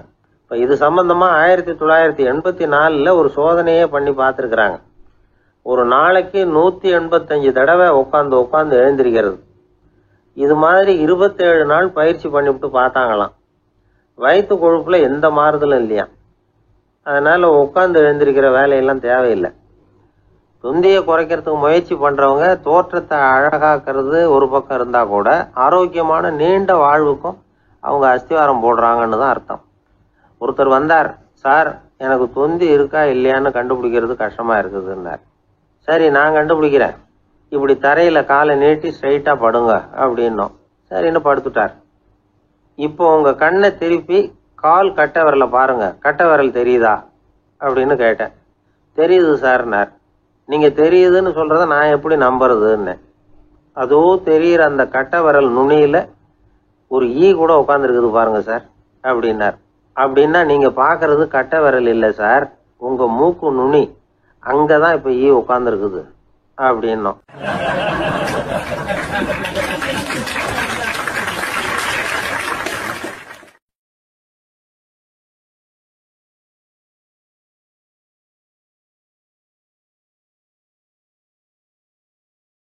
ஒருத்தன் தன்னுடைய நண்பனை வழியில் பார்த்தான். என்னப்பா லெட்டர் போட்டுனே கிடைச்சதா அப்படின்னா, ஓ கிடைச்சதேன்னா அவன். இவன் உடனே ஏன்டா போய் சொல்கிற, நான் உனக்கு லெட்டரே போடலை, சும்மா தான் கேட்டேன், உடனே கிடைச்சிட்டுதுங்கிறிய அப்படின்னா. லெட்டர் போட்டேன்னு நீ போய் சொல்கிறப்போ அது கிடைச்சதுன்னு நான் போய் சொல்லக்கூடாதா அப்படின்னானா அவன். இப்படிப்பட்டவங்க சில பேர் இருந்தால் கூட இன்னைக்கு கடிதம் மூலமாக தொடர்பு கொள்ளாதவங்க இருக்கவே முடியாது. அந்த அளவுக்கு அது அவசியமான ஒன்றாயிட்டுது. இந்த அஞ்சல் அட்டைகள் எப்படி ஆரம்பமாச்சு தெரியுமா? ஆஸ்திரியா நாட்டில் ஒரு பேராசிரியர் இருந்தார். அவர் பேர் இம்மானுவேல் ஹெர்மன். அவர் ஒரு நாள் ஒரு பத்திரிகையில் கட்டுரை எழுதினாராம். இது நடந்தது 1869. அவர் எழுதின கட்டுரையில் மக்கள் அதிகம் செலவு இல்லாமல் ஒருத்தருக்கு ஒருத்தர் தகவல் பரிமாறிக்கிறது எப்படி அப்படிங்கிறத பற்றி எழுதியிருந்தார். அதுக்கு சில யோசனைகளை அவரே எழுதியிருந்தாராம். எப்படின்னா, அந்த கட்டுரையை எல்லாரும் படித்து பார்த்துருக்குறாங்க, அவர் சொன்ன யோசனைகள் என்னன்னு. அது அரசாங்கத்தின் கவனத்துக்கு அது போச்சான். ஆகா, இது அவர் சொல்கிற யோசனை நல்லா இருக்கும் போல் இருக்கு அப்படின்னு அவங்களே நினச்சிருக்கிறாங்க. அவ்வளவுதான். உடனே அந்த யோசனையை நடைமுறைக்கு கொண்டுகிட்டு வந்தாங்களாம். பேராசிரியர் இம்மானுவேல் ஹெர்மனின் யோசனைப்படி அச்சடித்த அரசு முத்திரையோட அரசாங்கம் அஞ்சல் அட்டைகளை வெளியிட ஆரம்பிச்சுதான். 1869 அக்டோபர் 7ஆம் தேதி இது நடந்திருக்கு. உலகின் முதல் அஞ்சல் அட்டை வெளிவந்த நாள் அது. அப்போதான் அதுக்கு பேர் என்ன தெரியுமா? அதாவது கரஸ்பாண்டிங் கார்டு அப்படின்னு பேராது. அதுக்கப்புறம் என்ன ஆச்சுன்னா, உடனடியாக அமெரிக்காவிலேயே இது மாதிரியான கார்டுகளை வெளியிட ஆரம்பிச்சிட்டாங்க. அங்கே இதுக்கு என்ன பேர் தெரியுமா? Postal card. அதுக்கப்புறம் 1870 இங்கிலாந்துலேயும் இதை வெளியிட்டாங்களாம். அதை வெளியிட்ட முதல் நாள் அன்னைக்கு என்ன நடந்தது தெரியுமா? மக்கள்லாம் ஏதோ நியாய விலை கடையில் நிற்கிறது மாதிரி பெரிய பெரிய கியூ வரிசையில் நின்று இதை வாங்கினாங்களாம். நம்ம நாட்டில் முதல் அஞ்சலகம் 1927 கல்கத்தாவில் ஆரம்பமாயிருக்கு. இன்னைக்கும் அஞ்சலகம் இல்லாத இடமே இல்லை. அந்த அளவுக்கு அஞ்சல் போக்குவரத்து அதிகமாக இருக்குது. அன்னைக்கு உள்நாட்டில் ஒருத்தருக்கு ஒருத்தர் தகவல் பரிமாற்றம் செய்து கொள்ள மலிவான ஒரு அஞ்சல் அட்டையை அரசாங்கம் வெளியிடலாம் அப்படின்னு பேராசிரியர் எழுதின கட்டுரை இன்னைக்கு எந்த அளவுக்கு ஆகியிருக்கு பார்த்தீங்களா? ஒருத்தன் ஒரு தபால் பெட்டிக்கு பக்கத்தில் தலையை வச்சுக்கிட்டு அவன் பாட்டுக்கு நின்றுட்டு இருந்திருக்கான். அங்கே இருந்து இன்னொருத்தன் கேட்டிருக்கான், என்ன ஆச்சுன்னு. கொஞ்ச நேரத்துக்கு முன்னாடி இந்த தபால் பெட்டியில் ஒரு கார்டு எழுதி போட்டேன், விவரமெல்லாம் நல்லா தான் எழுதியிருக்கிறேன், ஆனால் அட்ரஸ் எழுத மறந்துட்டேன் அப்படின்னானா. உடனே அவன், அதுக்காக கவலைப்படாத, நான் போட்ட கார்டில் அட்ரஸ் எல்லாம் பின்கோடு உள்பட கரெக்டாக எழுதியிருக்கேன், ஆனால் விவரம் எழுத மறந்துட்டேன் நானா. கவலைப்படாத, கொஞ்ச நேரத்தில் தபால்காரர் வருவார், பெட்டியை திறந்ததும் நம்ம லெட்டரை கேட்டு வாங்கிக்கலாம்னா ஒருத்தன். கொஞ்ச நேரத்துக்கு முன்னாடி அவர் வந்தார், கேட்டேன், அதுக்கப்புறம் தான் மனசுக்கு ரொம்ப கஷ்டமாக போச்சு நானா. இவன் ஏண்டான்னு கேட்டிருக்கான். அவன், இது தபால் புட்டு இல்லையா?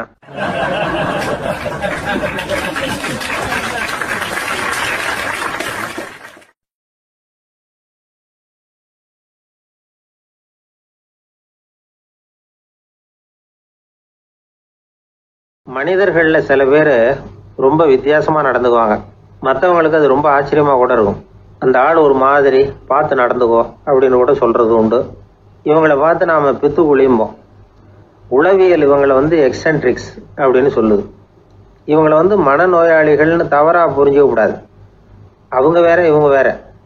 எக்ஸென்ட்ரிக்ஸ் பற்றின சில விவரங்கள் ஒரு புத்தகத்தில் இருக்குது. அதாவது ஸ்காட்லாந்தில் ஒரு உளவியல் மருத்துவர் அதை எழுதியிருக்கிறார்.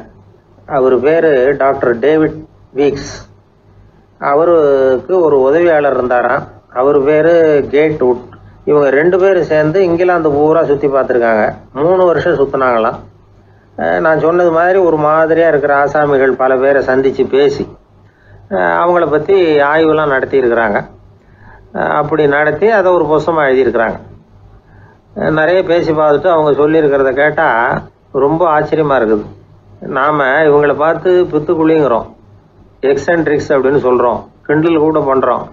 ஆனால் அவங்களோட அறிவு ரொம்ப தெளிவானதான். இந்த ஆராய்ச்சியாளர்கள் சொல்கிறாங்க. அவங்க உடல் நலமும் ரொம்ப நல்லா இருக்குதான், உடம்புலையும் எந்த கோளாறும் இல்லையா. அவங்களுக்கு மகிழ்ச்சியும் அதிகமாக, ஆயுளும் அதிகமாக.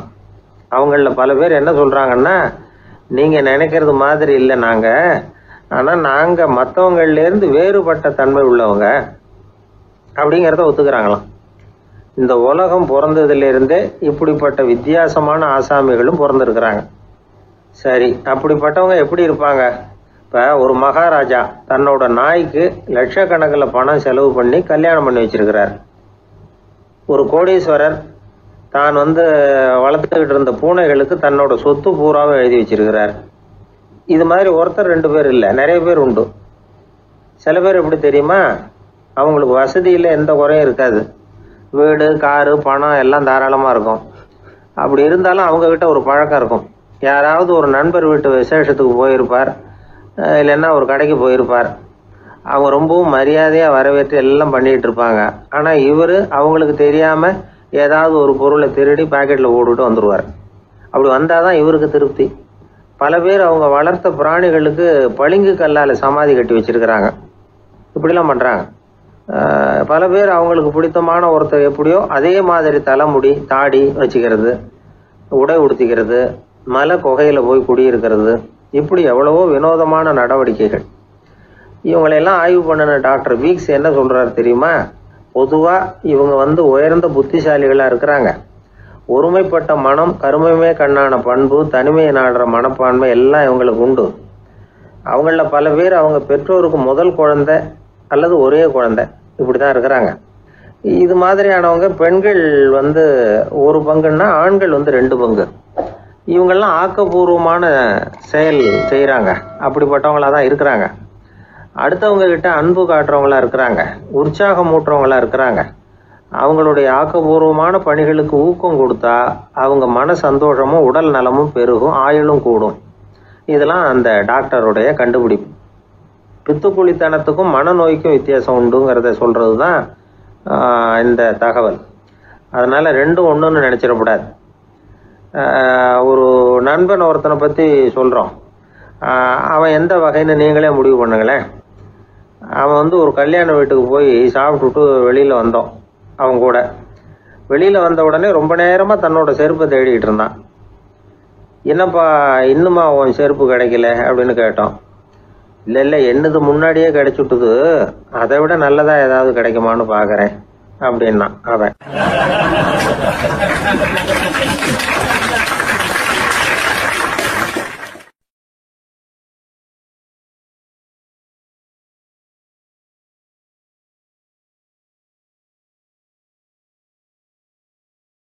ஒரு தடவை கலைவாணர் NS கிருஷ்ணன் பேராசிரியர் கல்கியை சந்திச்சு பேசிக்கிட்டு இருந்தாராம்.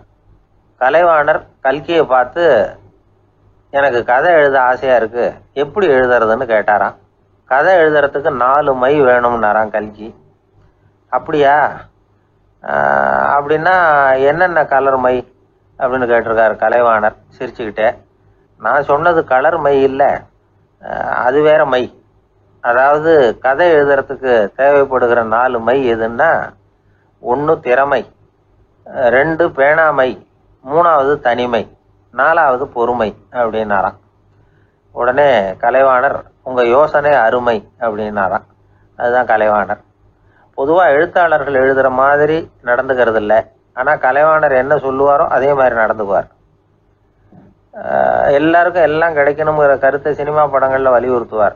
அதே மாதிரி நடைமுறை வாழ்க்கையிலேயும் எல்லாருக்கும் எல்லாமும் கொடுப்பார். பணம், பதவி, புகழ் இப்படி எதுவுமே இல்லாத ஒரு சாதாரண மனுஷனா இருந்தா கூட இவர் மனுஷனுக்கு கொடுக்குற மரியாதையில கொஞ்சமும் குறைச்சல் இருக்காது. இந்த குணம் சாதாரணமா எல்லாருக்கும் இருக்கிறது இல்லை. அவரு சினிமா தியேட்டருக்கு போய் சினிமா பார்க்கறது வழக்கம். அவர் வந்திருக்கிறாருங்கிறது தெரிஞ்சா போதும், வெளியில பிச்சைக்காரங்க கூடிடுவாங்க. இது அவருக்கு தெரியும். வெளியில நம்மளை நம்பி ஒரு கூட்டம் காத்துக்கிட்டு இருக்குமேன்னு நினைப்பார். உடனே ஒரு 100 ரூபா நோட்டை கொடுத்து சில்லறையா மாத்திட்டு வர சொல்லுவார். படம் முடிஞ்சு வெளியில வர்றப்போ சில்லறையோட வருவார். எல்லாருக்கிட்டையும் கொடுத்துருவார். ஏன்னா எல்லாரும் தேடிட்டு வருவாங்க அவரை. என்ன எல்லாரும் சௌக்கியமா இருக்கிறீங்களா அப்படின்னு பிரியமா விசாரிப்பார். ஏதோ ரொம்ப நெருங்கின சொந்தக்காரங்களை விசாரிக்கிறது மாதிரி விசாரிப்பாரு. தன்கிட்ட இருக்கிற சில்லறையை எல்லாருக்கும் சமமா பிரிச்சு கொடுத்துட்டு தான் அங்கிருந்து புறப்படுவார். ஒரு நாள் அது மாதிரி புறப்படுற சமயத்துல ஒரு சின்ன பையனுக்கு சில்லறை எதுவும் கிடைக்கல கொடுக்கறதுக்கு. இது கலைவாணருக்கு தெரியாது. கார்ல ஏறி புறப்பட்டு போயிட்டார். அந்த பையன் காரை பிடிச்சிக்கிட்டு பின்னாடியே ஓடியாந்துருக்கிறான். ஐயா, நீங்களே இல்லைன்னு சொன்னா நான் என்ன பண்றது, இன்னைக்கு பட்னி தான், அம்மாவுக்கு வேற உடம்பு சரியில்லை அப்படின்னு கத்திக்கிட்டே ஓடியாந்தானா.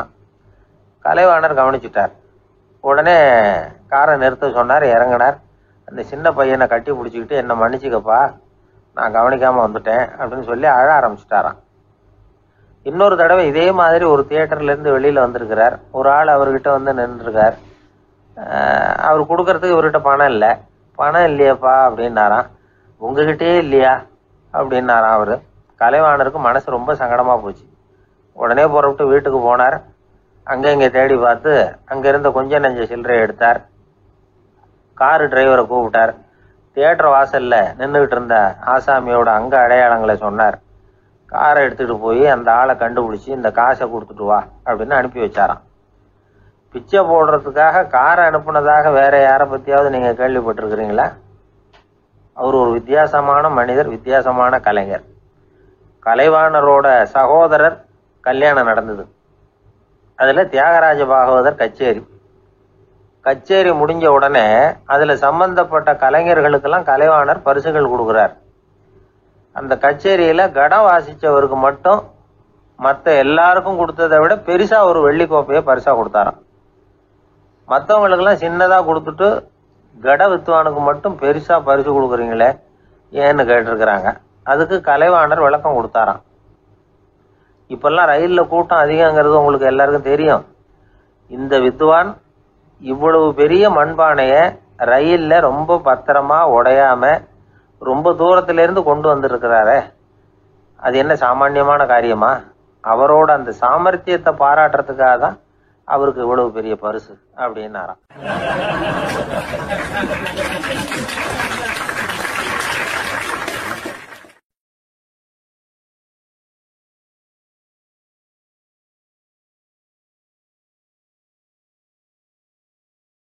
ஒரு அரசன், அவனுக்கு வயசாயிட்டுது. அதனாலேயே இந்த கவலை பயம் எல்லாமும் அதிகமாயிட்டுது. மரண பயம், ராத்திரியில சரியா தூங்க முடியல, இப்படி ஆயிட்டுது நிலைமை. அந்த அரசன் ஏற்கனவே எப்படின்னா போர்க்களங்கள்ல எத்தனையோ பேரை ஓட ஓட விரட்டி இருக்கிறான். இருந்தாலும் இப்ப அந்த துணிச்சல்லாம் எங்கேயோ போயிட்டுது. பேசாம படுத்திருக்கிறான். அப்படியே படுத்தாலும் தான் தூக்கம் வர மாட்டேங்குது. என்ன பண்ணலாம்னு யோசிச்சான் இந்த மன்னன். உடனே எல்லா அமைச்சர்களையும் கூப்பிட்டான். எனக்கு நிம்மதி இல்லை, எதை நினைச்சாலும் பயமா இருக்கு, எனக்கு ஒரு ஆலோசனை சொல்லுங்க அப்படின்னா. என்ன ஆலோசனை வேணும் அப்படின்னு சொல்லி கேட்டாங்க. எனக்கு ஒரு நெருக்கடியான சந்தர்ப்பம் ஏற்பட்டு போச்சுன்னு வச்சுக்கோங்க. அந்த நேரத்தில் நீங்க யாருமே என் பக்கத்தில் இல்லை ஆலோசனை சொல்றதுக்கு அப்படின்னா, அந்த சமயத்தில் எனக்கு உபயோகப்படுற மாதிரி ஒரு வாசகம், பொன்மொழி ஏதாவது சொல்லுங்க. அதை நான் என்னுடைய வைர மோதிரத்துக்கு அடியில் பதிச்சு வச்சுக்கிறேன் அப்படின்னார். தேவைப்படுறப்போ உதவும் அப்படிங்கிறதுனால. அவர் போட்டிருந்த மோதிரமும் அதுக்கு தகுந்த மாதிரியே திறந்து மூடுறது மாதிரி அமைஞ்சிருந்தது. ஏதாவது வாசகம் எழுதுனா உள்ற வச்சுக்கலாம், அதுக்கான வசதி அதில் இருந்தது. அமைச்சர்கள்லாம் யோசனை பண்ணாங்க. இது மாதிரி ராஜா கேட்குறாரே, என்ன வாசகம், அதாவது பொன்மொழி சொல்லலாம் அப்படின்னு எல்லாரும் யோசனை பண்ணாங்க. ஒருத்தருக்குமே சரியாக தோணலை, ஒரே குழப்பமாக இருந்தது. ஏன்னா நெருக்கடியான சமயத்தில் உபயோகப்படுறது மாதிரி ஒரு பொன்மொழி வேணும்னு சொல்லியிருக்கிறார். அப்படி இப்படி யோசிச்சு பார்த்தா ஒன்றுமே தோணலை. எல்லாரும் குழம்பிக்கிட்டு இருந்த நேரத்தில் ஒரு பெரியவர் அந்த பக்கமாக வந்தார். அவர் சொன்னார், நான் வேணும்னா அதுக்கு பொருத்தமாக ஒரு வாக்கியம் சொல்கிறேன், ஆனால் ஒரு நிபந்தனை. அதை யாரும் ரொம்ப ஆர்வம் காரணமாக அவசரப்பட்டு படிச்சிடக்கூடாது. அதை ரகசியமாக அந்த மோதிரத்துக்குள்ளே எழுதி வச்சுக்கணும். எப்போவாவது இக்கட்டில் மாட்டிக்கிற சமயத்தில் மட்டும் வேற வழியே இல்லை அப்படிங்கிற நிலைமையில மட்டும்தான் அதை திறந்து பார்க்கணும். அப்படி நீங்கள் இருக்கிறதா இருந்தால் நான் அதை சொல்கிறேன் அப்படின்னார் அந்த பெரியவர். சரின்னு ஒத்துக்கிட்டாங்க எல்லாரும். அதே மாதிரி அவர் ஒரு வாக்கியத்தை சொன்னார். அவர் சொன்ன வாக்கியத்தை ரகசியமாக மோதிரத்துக்குள்ளே பதிச்சு மூடியாச்சு. ராஜா அதை விரலில் மாட்டிக்கிட்டார். கொஞ்ச நாள் ஆச்சு. அந்த ராஜாவுக்கு ஒரு சோதனை வந்தது. என்ன சோதனைன்னா, அடுத்த நாட்டு மன்னன் படையெடுத்துக்கிட்டு வந்துட்டான். அவன் இவர்கிட்ட ஏற்கனவே தோற்று போனவன், ஒரு வெறியில் வந்திருக்கிறான். தோற்று போனவன் மறுபடியும் சண்டைக்கு வந்தால் எப்படி வருவானோ அப்படி வர்றான். ஒரு வெறியில் வந்தான், ஜெயிச்சுட்டான். என்னாச்சு இவரோட நிலைமைன்னா, நாட்டை இழந்துட்டார், எல்லாத்தையும் இழந்துட்டார். கடைசியாக ஒரு அடிபட்ட குதிரையில் ஏறி தப்பிச்சு போயிட்டார், வேற வழி இல்லைன்னு. பின்னாடி துரத்திக்கிட்டு வராங்க. இவர் ஒரு மலை உச்சிக்கு போயிட்டார், அதுக்கும் அப்பால் போக முடியாது, ஏன்னா அந்த பக்கம் பயங்கர பள்ளம். உல்லாச பயணிகள் வந்து கண்டு கழிக்கிற இடம் அது. ஆனால் இவருக்கு அது சாவு பயணத்தின் வாசல், திரும்பவும் முடியாது, அவ்வளவு குறுகிய பாதை அது, வேற வழியே இல்லை. இந்த நேரம் சூரிய ஒளி மோதிரத்தில் பட்டு மின்னிச்சு. உடனே இவருக்கு ஞாபகம் வந்தது. மோதிரத்தை திறந்து படிக்கிறார். அதில் இருந்த வாசகம், இந்த நிலையும் மாறிவிடும், this too will pass away. அவருக்கு ஒரு தைரியம் வந்தது. பின்னாடி வந்தவங்களும் திசை மாறி வேற எங்கேயோ தேடி போயிட்டாங்க. அவங்க விரட்டிக்கிட்டு வரலன்னா இவ்வளவு அழகான ஒரு இடம் இருக்கிறதே எனக்கு தெரியாமல் போயிருக்குமேன்னு நினைச்சார். இவ்வளவு அழகை ரசிக்கிறதுக்காக ஒரு நாட்டையே கூட இழக்கலாம்னு தோணுச்சு அவருக்கு. அமைதியாக அந்த அழகை ரசித்தார். எதிரிகள்லாம் எங்கேயோ போயிட்டாங்க. மன்னர் நாடு திரும்பினார். மறுபடியும் படைகளை திரட்டினார். கொஞ்ச நாளில் படை எடுத்துக்கிட்டு போனார். யாருக்கிட்ட தோத்து போனாரோ அவரையே வெற்றி கண்டு திரும்பி வர்றார். வரவேற்பு விழா பிரமாவப்படுது. ஆடல் பாடல் கோலாகலம். இதை பார்த்ததும் அந்த ராஜாவுக்கு தலைகால புரியல. நம்மளை இனிமேல் யாராலையும் ஜெயிக்க முடியாதுன்னு நினைச்சார். அகம்பாவம் லேசாக எட்டி பார்த்தது. இப்போ மறுபடியும் சூரிய ஒளிப்பட்டு மோதிரம் மின்னிச்சு. அதை திறந்து மறுபடியும் படிக்கிறார். இந்த நிலைமையும் மாறிவிடும், this too will pass away. அவ்வளவுதான். அவர் மனசு அடங்க ஆரம்பிச்சுட்டுது, ஆணவம் போயிட்டுது. இதிலேருந்து நாம் தெரிஞ்சுக்க வேண்டியது என்னன்னா, எந்த சூழ்நிலையிலையும் நாம் கவலைப்பட வேண்டியதில்லை. ஏன்னா இங்கே எதுவுமே நிரந்தரம் இல்லை. அந்த ராஜா மாதிரியே நம்ம ஆள் ஒருத்தன் ஒரு மோதிரம் போட்டிருந்தான், அதுக்குள்ளே அவன் எழுதி வச்சிருந்த வாசகம் எதுக்கும் கவலைப்படாதே அப்படிங்கிறது தான். ஒரு நாள் பயங்கரமான கவலையோடு உட்காந்துருந்தான். பக்கத்தில் இருந்தவங்க சொன்னாங்க, இது மாதிரி சந்தர்ப்பத்தில் தான் நீ உன் மோதிரத்தை திறந்து பார்க்கணும்னாங்க. இவனுக்கு கவலையோட எரிச்சலும் சேர்ந்துக்கிட்டது. அது எப்படி முடியும், இப்போ திருட்டு போனது என்னோட அந்த மோதிரம் தானே அப்படின்னு சொல்லிவிட்டு தலையில் கை வச்சுட்டு உட்காந்துட்டான். இப்படிலாம் சொல்கிறது உண்டு. இருந்தாலும் நாம் எந்த சூழ்நிலையிலையும் கவலைப்பட வேண்டியதில்லை அப்படிங்கிற உண்மையை புரிஞ்சுக்கணும். அப்படி கவலையை வெல்றதுக்கான வழி தெரிஞ்சுட்டதுன்னா வாழ்க்கையில் வெற்றி நிச்சயம்.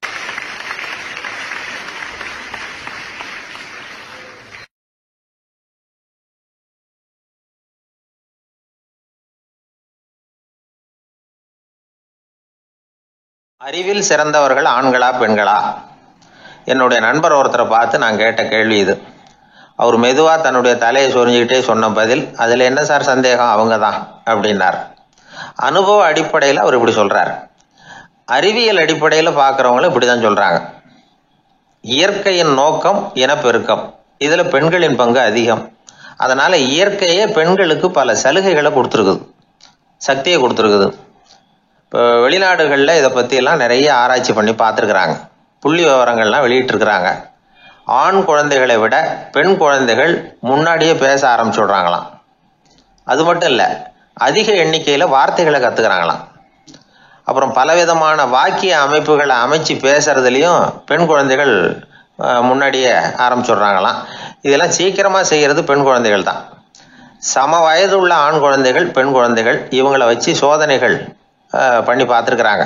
அதாவது ஒரே வயசுள்ள ஆண் குழந்தை பெண் குழந்தை இதெல்லாம் வச்சு அவங்கக்கிட்ட ஒரே கேள்வியை பல விதமாக கேட்கறது, ஒரே செய்தியை வேற வேற கோணங்கள்லேருந்து விளக்கிறது, தவறு இல்லாமல் பேசுறது, வேகமாக படிக்கிறது, எழுதுறது, புரிஞ்சுக்கிறது, இப்படி இதை பற்றிலாம் எத்தனையோ சோதனைகள்லாம் செஞ்சு பார்த்துருக்குறாங்க.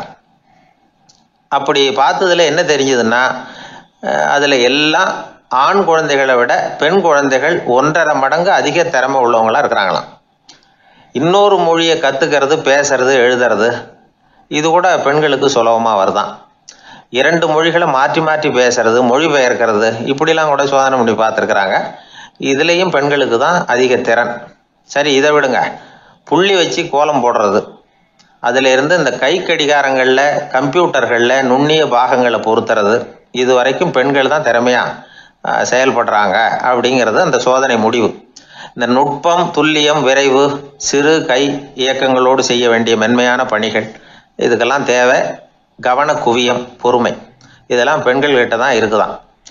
அமெரிக்காவில் இன்னொரு சோதனை கூட செஞ்சு பார்த்துருக்குறாங்க. பெண்களின் மூக்கு மோப்ப உணர்வு, இதெல்லாம் எப்படின்னு பார்த்துருக்குறாங்க. பெண்கள் அதிக எண்ணிக்கையில் வாசனைகளை பிரித்து கண்டுபிடிச்சி விடுறாங்களாம். ஆண்களால் அந்த அளவுக்கு முடியலையாம். சரி, காது எப்படின்னா செவிப்புலன் உணர்வும் பெண்களுக்கு தான் அதிகமாக. ஒரு கும்பல், அதில் பலவிதமான சத்தம், அதுக்கு இடையில இந்த குரலோட தொனி, ஏற்ற இறக்கம், இதை வச்சே பேசுகிற ஆளை கண்டுபிடிச்சிடுறாங்களாம். ஒரு கூட்டத்தில் தன்னுடைய வீட்டுக்காரர் எங்கே இருக்கார், பிள்ளைகள் எங்கே இருக்காங்க அப்படிங்கிறதெல்லாம் பெண்கள் சீக்கிரமாக கண்டுபிடிச்சி விடுறாங்களாம்.